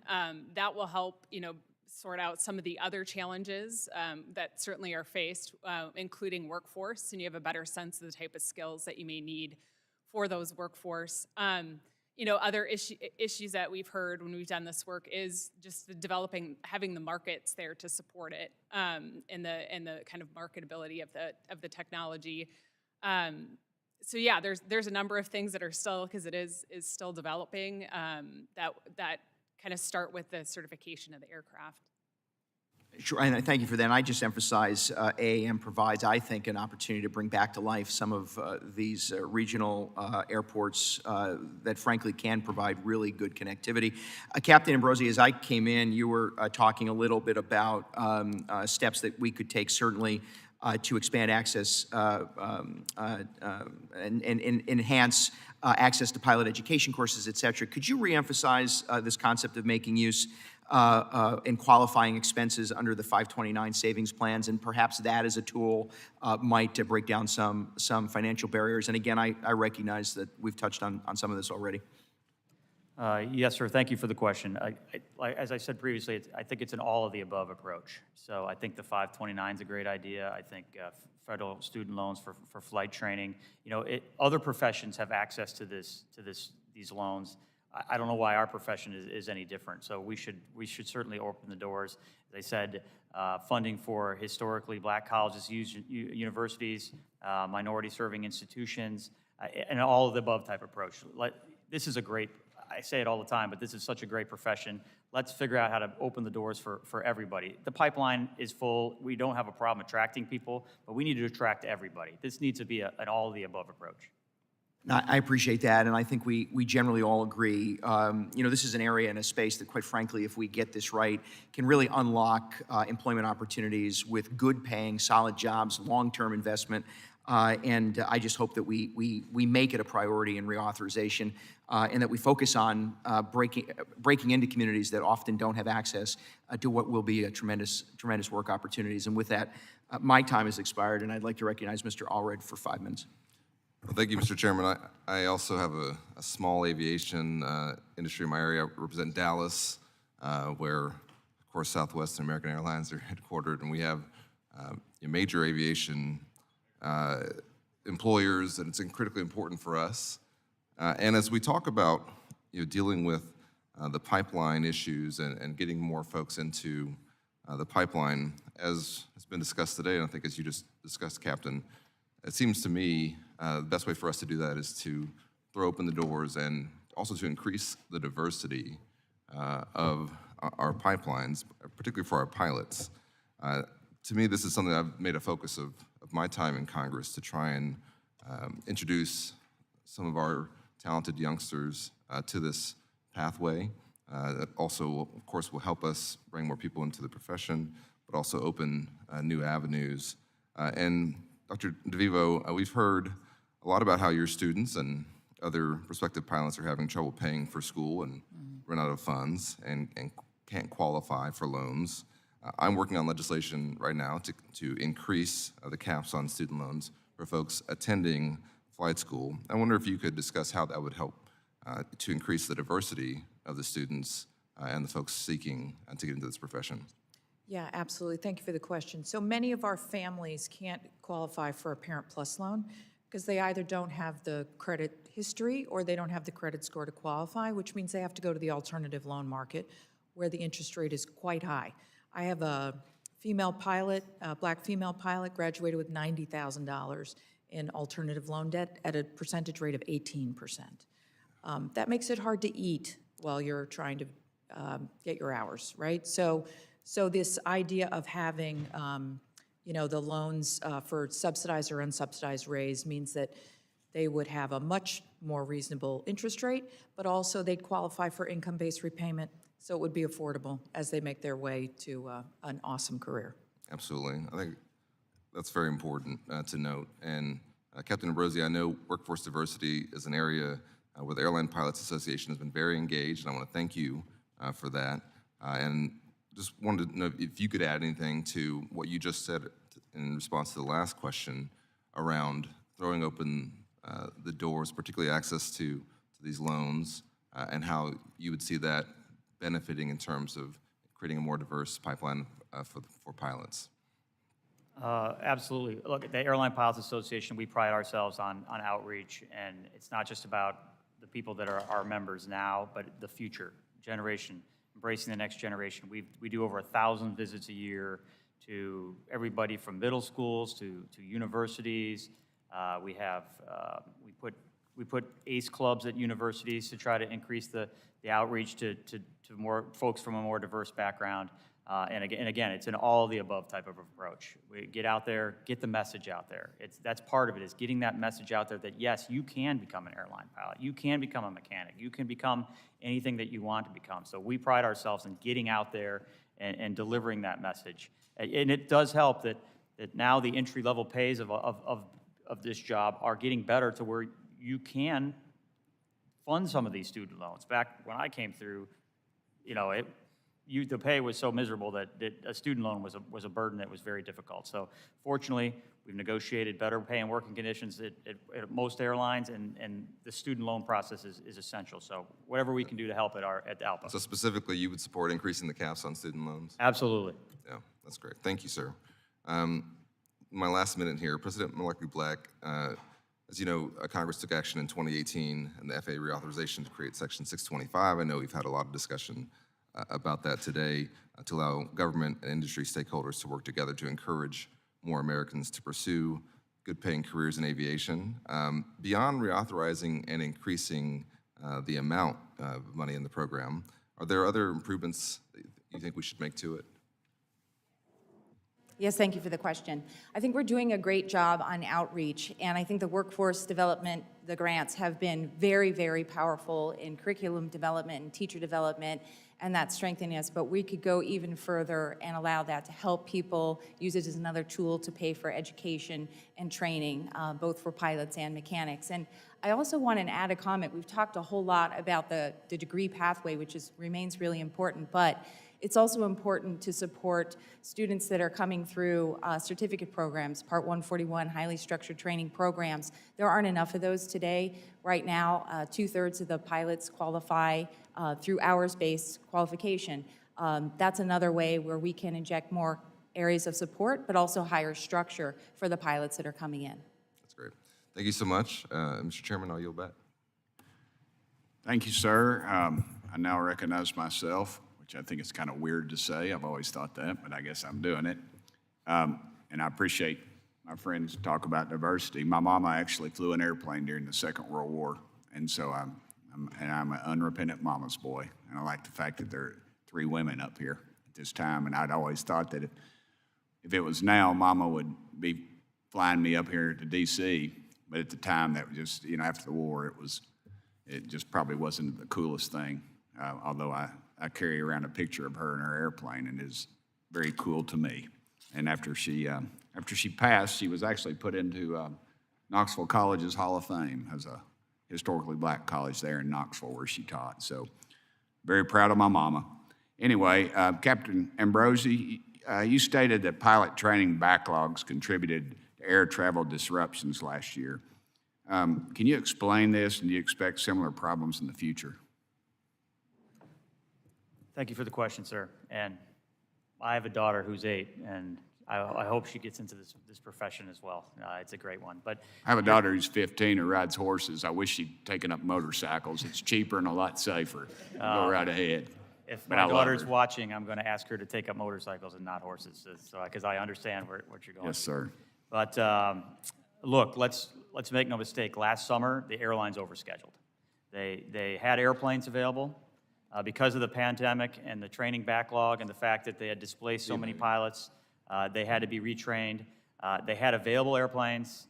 The passenger demand was there. They said, hey, let's go to the nth degree to try to get these people where they want to go, and they overscheduled.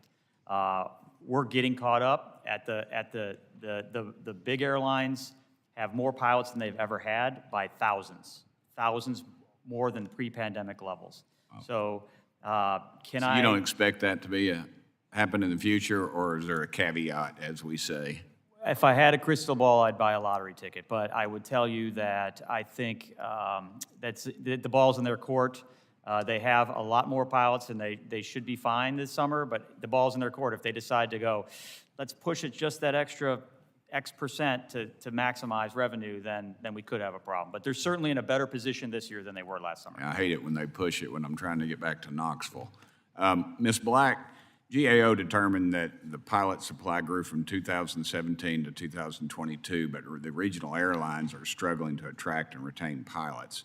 What's being done to encourage the employees to stay with these regional airlines? Thank you for the question. I want to speak first to the comment that the supply of pilots has increased from 2017 to 2022. We hear that sometimes. That talks about certifications, and in fact, they have increased. But what's being missed in that conversation is what happened and what may be contributing to that banner year that we're having. And we don't have to look too far back to see what that is. It was the pandemic. During that time, about 4,100 fewer pilots than we expected actually qualified, and so they're catching up. They're still catching up. We haven't quite gotten back to where we should be, but once you adjust for that, we're below average. So we are, beyond that, looking at about almost half of our workforce within the next 15 years will hit that hard stop at age 65. So everything that we do now matters. What we're doing to try and retain our workforce is not just increasing pay and quality of life, and sometimes that means moving bases a little bit closer, hiring people in bases that may not be the most maximum efficiency, but it's what the pilots want. So we're trying to meet that, flow programs and other things like that. But they can only go so far. What we need to do is make it easier and equally safe to get into this industry and lower those access barriers that are keeping so many people who could come in and keep us connected out of the industry today. Thank you. Ms. Kraus, is there any evidence the Aviation Workforce Development Grant Program will be successful? Sorry, what was the question? I said, is there any evidence the Aviation Workforce Development Grant Program will be successful? At this time, so the grant period is 18 months. So those folks that received grants should be reporting to FAA the outcomes and results of those grants. And so we should know sometime this summer those will start coming in to see what came of those funds from those grants. Okay, what industry-driven initiatives could be expanded or replicated to grow the workforce? I mean, there's a number of actions that, when we have looked at what folks are doing to respond to supply have been things like raising pay, both at the regional and the mainline carriers. It is really a shared responsibility and a partnership across, industry, schools, government. And so you see things like airlines creating flight schools to, support training, as well as the aviation maintenance workers supporting aviation maintenance workers. There's apprenticeship and other partnership programs between schools and industry to support the pipeline. Thank you. And I've run over 17 seconds. This point, I recognize my dear friend from Washington, D.C., Ms. Norton. Ma'am. Thank you, Mr. Chair. Dr. DeVivo, in your testimony, you highlighted the need for outreach to diverse communities to address workforce challenges. As you may know, Black Americans account for just 6.2% of aviation workforce and 2.6% of pilots and flight engineers. While the recruitment efforts of diverse candidates have increased in the past decade, you noted that diverse students may not be able to afford to pursue the secondary education necessary for these highly specialized jobs. Should additional types of financial aid be made available to help low-income students enter the aviation field? Yes, absolutely. One of the great ways to do that is by doubling Pell. Ms. Kraus, I have been told by pilots that one of the major barriers to pilot certification is a shortage of designated pilot examiners.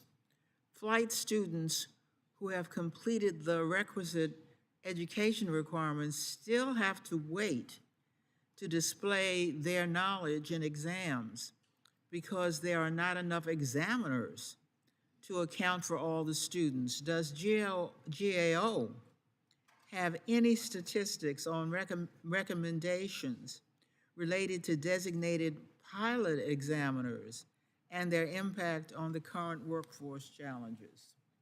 We've certainly heard that as an issue, but we haven't looked at it specifically. Would be happy to work with your office to get some additional information. I would very much appreciate that. Mr. Thress, training costs are a major barrier in pilot recruitment. Could utilizing flight simulators and more educational institutions decrease costs for students? Yes, the cost to operate a simulator is usually significantly lower than operating an actual airplane. And simulators can also serve as a, what we call a rehearsal mechanism, so that time in the actual airplane is more valuable. Well, we certainly need to get on that. Thank you, Mr. Chairman. I yield back. The chair would recognize Mr. Collins for 5 minutes. Thank you, Mr. Chairman. The cost of training for commercial pilots is substantial, and that's why I introduced H.R. 1818, the Aviation Workforce Development Act.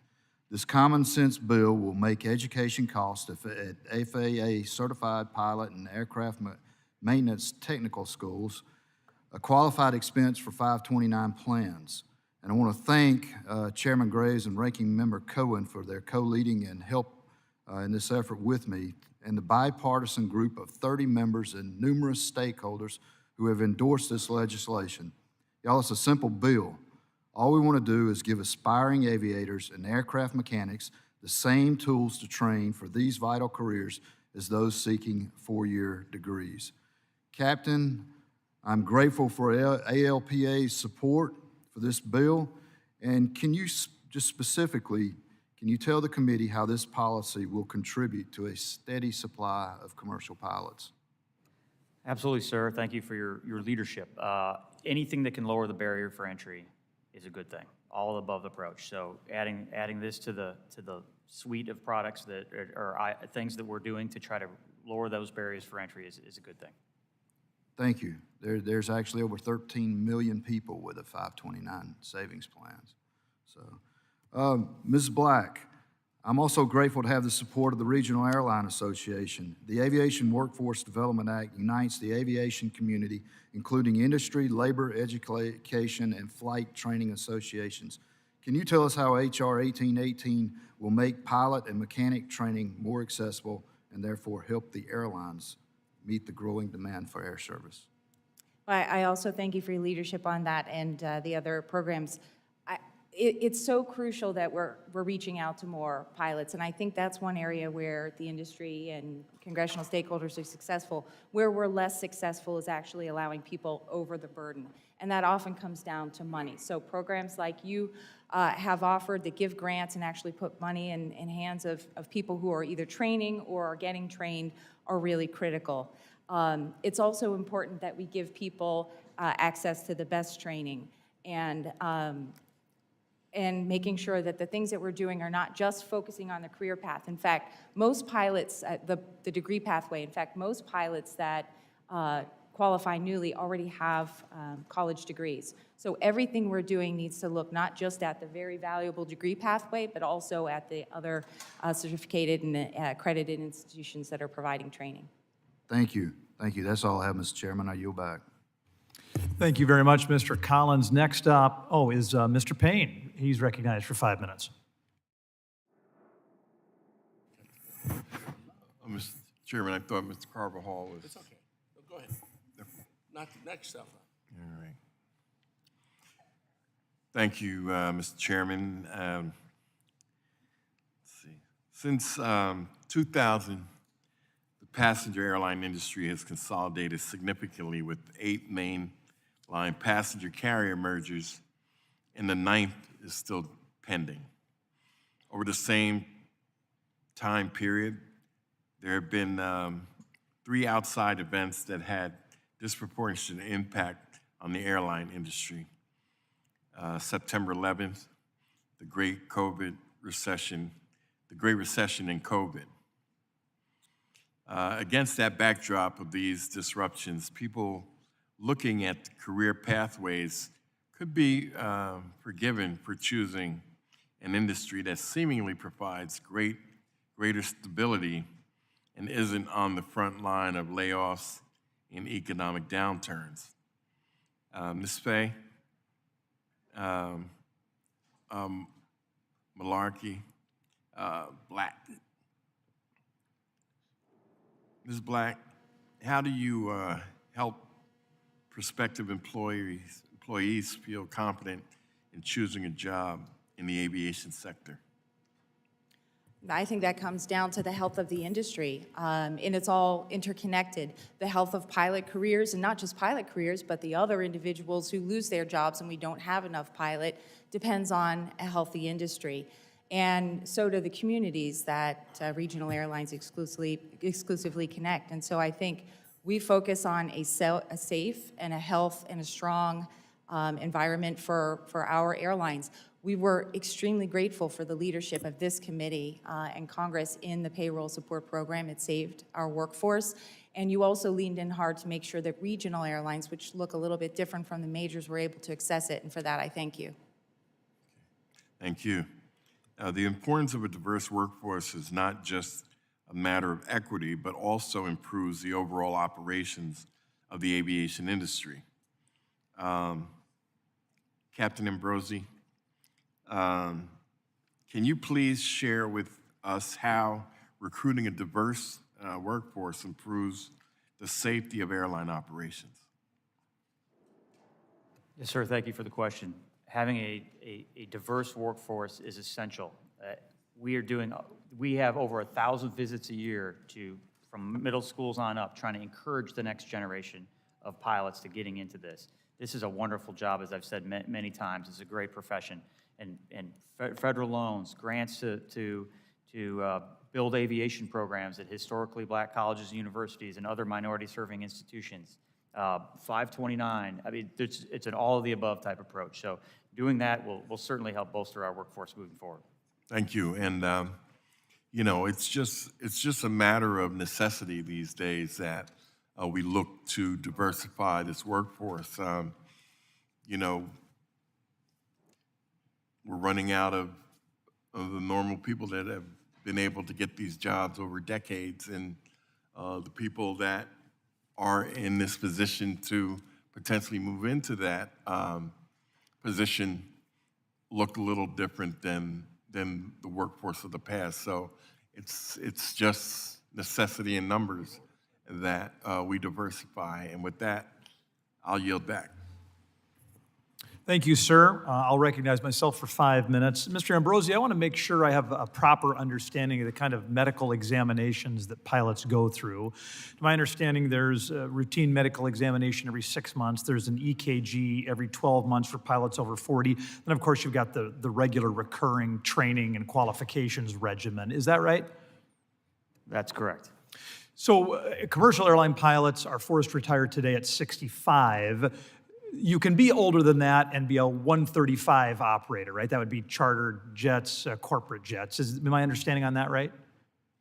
It is the exact number of passengers you can carry. I'm not sure, but yes, in a general nature. So do we have data-based evidence that tells us that 135 operators between the ages of 65 and 67 are more dangerous than 135 operators between the ages of, say, 60 and 65? Is there a data-based evidentiary record for that? I'm not here to say who's dangerous. I can tell you that the Europeans have studied this extensively, raising the retirement age past 60 with medical and evidence, and have said, no, it's not a good idea, and they're recommending against it. So you said the Europeans have studied this extensively and that you have knowledge of that research. So, Captain, do we know of what data they used to draw the conclusion you said they've drawn? Sir, I'm certainly happy to have my team share with your team the studies that they reference.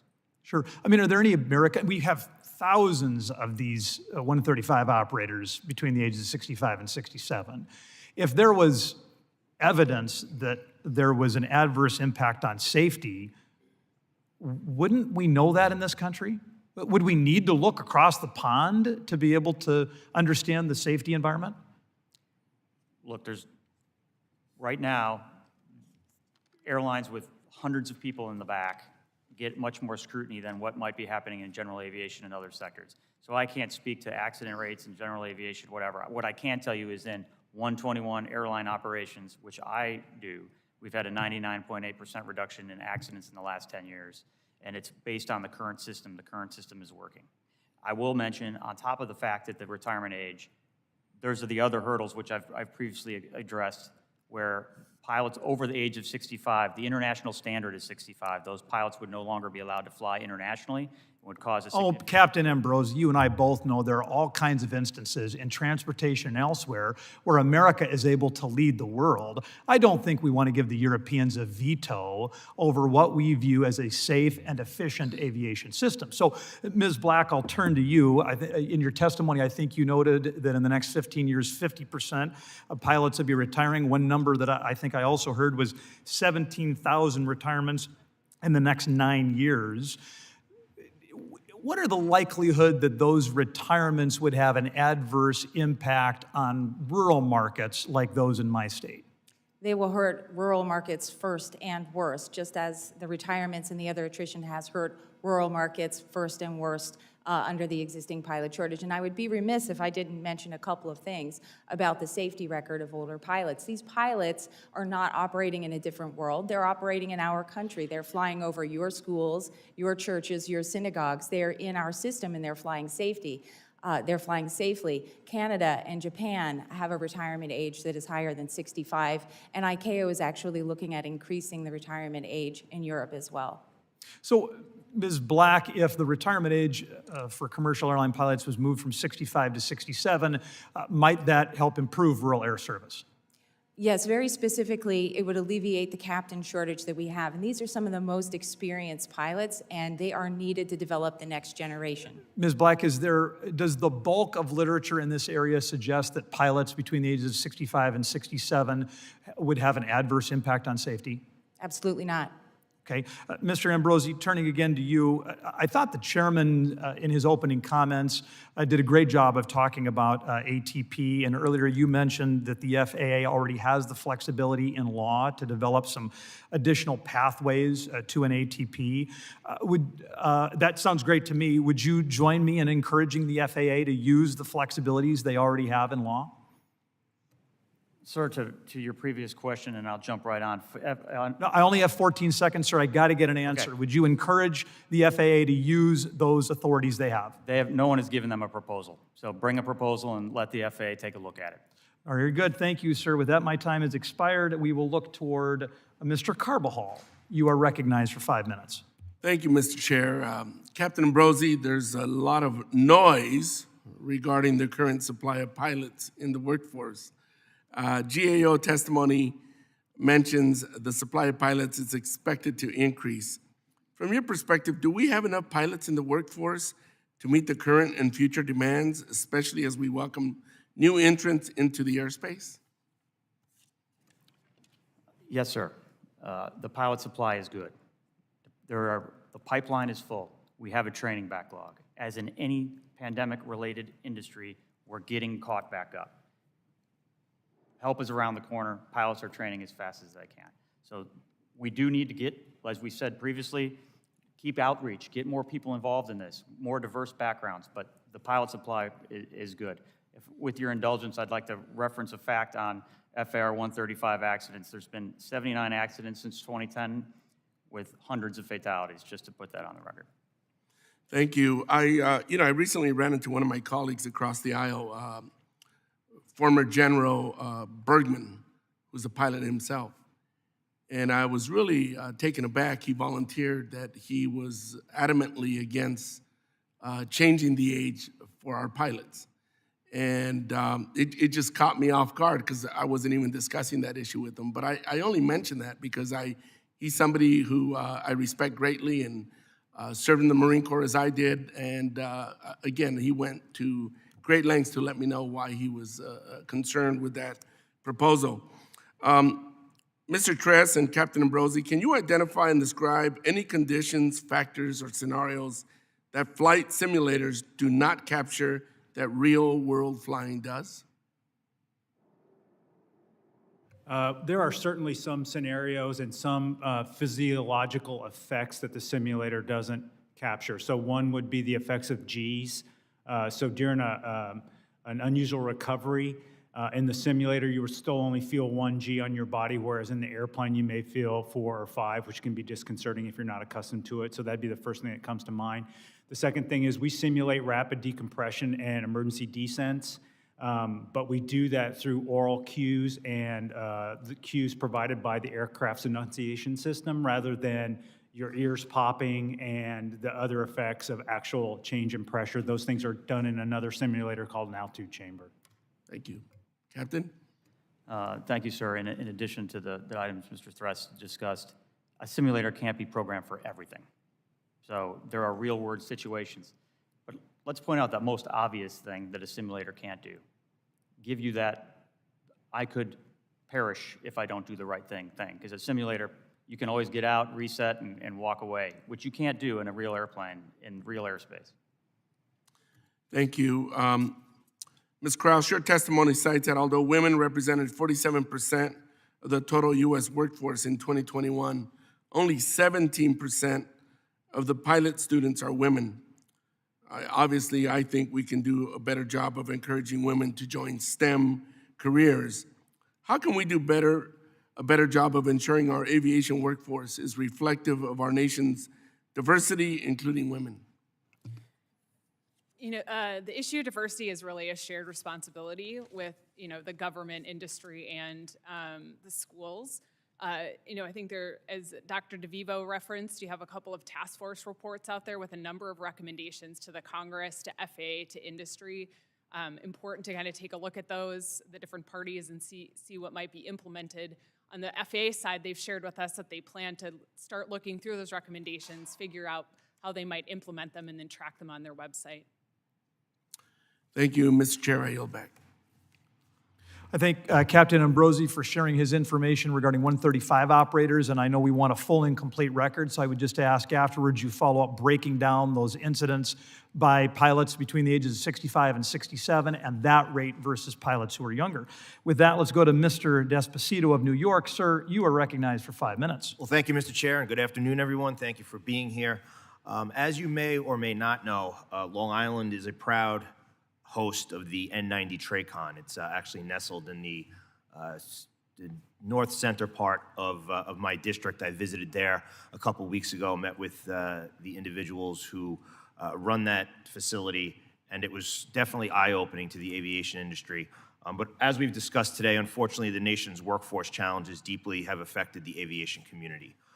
And on the topic of the current and future challenges facing the aerospace workforce, air traffic controllers play a vital role in ensuring flight safety and efficiency.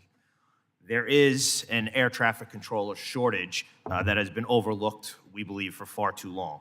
And the number of air traffic controllers that have clocked enough training hours at N90 are dangerously low, and if left unaddressed, will be harmful to New Yorkers and obviously their passenger experience. So my questions are for Dr. DeVivo. Are there any regulatory barriers that have prevented timely training and certification for our much beloved air traffic controllers? Yeah, so thank you so much for that question. And we are a certified, a collegiate training institute as part of the FAA's program to work with institutions to offer air traffic control. And we are in New York, and they like to work with us because our students want to come home. Right. And they will do a set of 4 courses and then get a recommendation from us if they graduate and pass those courses effectively and go on to training at Oklahoma City. I know that N90, because I'm in New York too, has been a bit of an issue. It is something that we are more than happy to assist with because of the fact that our students want to come back to New York. The JFK Tower is almost completely filled with Vaughn graduates. And many of our students are at the TRACON as well. It's a very complicated training spot, and it's hard to hold on to folks as well. So I don't know enough about exactly what their training program is from Oklahoma City to the N90, but I do think that there are options to help with that. And it's good to hear you say that they want to come home, because I know that we're working hard to make sure that we keep the 30 or so air traffic controllers that have been asked by the FAA to move elsewhere to stay at that facility. So that is, I think that's what we all want, for them to come home. And obviously, has the current workforce challenges, how has it affected your institution? Right, so we've lost about 26% of our enrollment since the start of COVID. We were on this nice uptick as the demand increased, And COVID hit our families really hard. As you know, New York City was particularly hard hit by COVID. Our zip code was one of the hardest initially hit. And so our families, whose average family income is anywhere between 34 and 42,000, they lost their jobs, they lost family members who died because of the coronavirus. And so education was not something that they were able to do. So we've had quite a few stop-outs. But we are starting to see the enrollment come back. The salaries certainly help in terms of encouraging students to consider aviation and aerospace as a career path. Yeah, and so I guess to that point, have there been any changes that you've made at Vaughan to attract new students and to have that uptick once again? Yeah, so we really, really work hard to sell the return on investment, right? So we are talking a lot about a defined career pathway.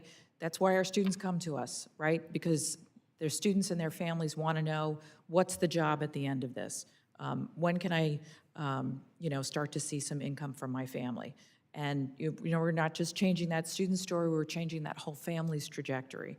And so having the ability to talk about the demand, which thankfully the media covers for us, has been hugely helpful in terms of attracting students to the programs. Great. All right. Well, I appreciate your work, and obviously, if there's anything that I can do to help keep our people home and make sure that they stay working and living in New York, which is obviously very often burdened with some high taxes, we want to keep them there. So I appreciate your work. Mr. Chair, I yield back. I thank the gentleman, and we now turn to the gentleman from California, Mr. DeSaulnier. Thank you, Mr. Chairman. Captain Ambrosia, I want to give you a second to finish your thought. Chairman, I agree with him about American exceptionalism and can-do spirit, but I also believe Americans can learn from others. You were finishing about some of the things that Europeans are doing in terms of retirement age. Thank you, sir. I appreciate that. I just wanted to point out that, 121 operations are the safest they have ever been. And my team gave me some facts on other parts that had been referenced, and just wanted to share that with the committee, but I'm happy to follow up with more detailed data for the committee. And we can always explain to the Europeans how well we do as well. We're happy to share. To follow up on the ICAO piece, because I did get cut off on that, was that ICAO's not just going to change the rules because the U.S. says. That's just not how it works. They'll put it into a study. So if the Europeans say one thing and the U.S. says another, we know how this world works. It's not going to be, the U.S. said this, so let's flip the switch. They're going to put it into a study, which could be, who knows, years. So just to clarify on that point. I appreciate that. And I really appreciate the chair and the leadership to have all of these thoughtful hearings. Reauthorization is a wonderful opportunity to look at all that we've done successfully, but also changing times. And certainly this one with workforce development. Last hearing, I was able to, during my 5 minutes, to talk about air traffic controllers and my experience in the San Francisco Bay Area, retaining those folks and training them. And my experience with the near miss with Air Canada, now 9 years ago, where it was because of humans properly trained and the continuous training that avoided that. So whether it was Captain Sullenberger and the Miracle in the Hudson, or that instance, or so many that we don't know, it's proper training and attracting people, but retaining them and training them. So I'm going to read you a quote from a mutual friend, Captain Ambrosia, and want you to respond to it. Quotes, airline industry lobbyists and some in Congress are still trying to cut pilot training in half to cheapen and quicken it. That is a dumb and dangerous idea. With the recent shocking airline near misses and close calls, now is absolutely not the time to cut corners. No one would want their loved ones to board an airline or piloted by a crew not able to handle whatever challenges they will face, unquote. So maybe you could respond to that. That's from a press release from a friend, mutual friend, Ambassador Sully Sullenberger, and the quote from the headline on this is, Ambassador Sullenberger denounces attempts to cheapen pilot training. So in the context of what I just said about the importance of having, not just getting people to go in the field, but to continue to keep those high standards. So at that moment of decision, we have someone who is properly trained and continues to be trained at a minimum of the current standards so that we avoid these tragedies. Yes, sir. Well, I better be careful because no one knows better than Sully, right? So if commenting on his comments could get me in trouble, but I agree with him 100%. Right now, we are at the safest point in history, but yet we are still seeing some of these incidents. This is the wrong time to consider changing rules, potentially rolling back safety regulations. Now is the time to make sure pilots embrace technology, but as you said so well, sir, we're there. We're that last line of defense. So we embrace technology, but a well-trained, well-rested, qualified flight crew on the flight deck are that last line of defense when it comes to safe operation of the airplane, passengers, crew. So thank you. And I understand the pressures on the industry. I've said this before. Investment money is very mobile globally. People expect a return on investment, but it doesn't serve that return on investment in the long term to risk safety. And these questions about these near misses, and I don't want to be Pollyannish about this, the FAA and we collectively have a great record. So I don't want to raise alarm, but they are clearly messages, are they not? That these are things that we should do root causes that really get to the human factors in particular. There's a lot of pressure to push people through, and people want to travel. That's a good thing. Yes, there is pressure on the system, right? We have a lot of new, it's not just pilots. We focus a lot on pilots here today, rightfully so, because we're the most forward-facing of the industry, but it's mechanics, flight attendants, gate personnel, people that work on the ramp, it's reservation agents, this whole system, air traffic control, everything has a lot of new because of the post-COVID environment. People left the industry, not just pilots. Now a lot of new people are getting into industry. So we need to redouble our efforts on safety, redouble our efforts to look at why those things are happening and work together, industry, FAA, labor, look together and say, hey, what are we doing? Do we need some more additional training? I apologize on the time. Thank you. I yield back, and if I hear from Captain Sullenberger, you can blame me. And the soft tap was just a gentle notice. When you've got people as experienced as Captain Ambrosi and the gentleman from California, you get an extra 15 or 30 seconds if you need it. So if you have another question. Yeah, so if you want to finish your thought, Captain, of course, that's fine. No, that's fine. I was wrapping up anyway. Again, safety is why we're all here. Yeah, very good. The gentleman yields back. Are there any further questions from anyone on the subcommittee who may not have yet been recognized? Seeing none, that concludes our hearing. I want to thank each of our witnesses for your testimony. You did a good job. This is not the easiest thing in the world to do. A great job. I would ask unanimous consent that the record of today's hearing remain open until our witnesses have had an opportunity to respond to any questions they may have been asked or submitted to them in writing. Without objection, that has been ordered. And then secondarily, I would ask unanimous consent that the record remain open for 15 days to allow members to make additional comments or raise additional questions. We could also have the witnesses make additional comments if they so wish. Is there any objection? Seeing none, that is so ordered. And with that, ladies and gentlemen, this subcommittee stands adjourned.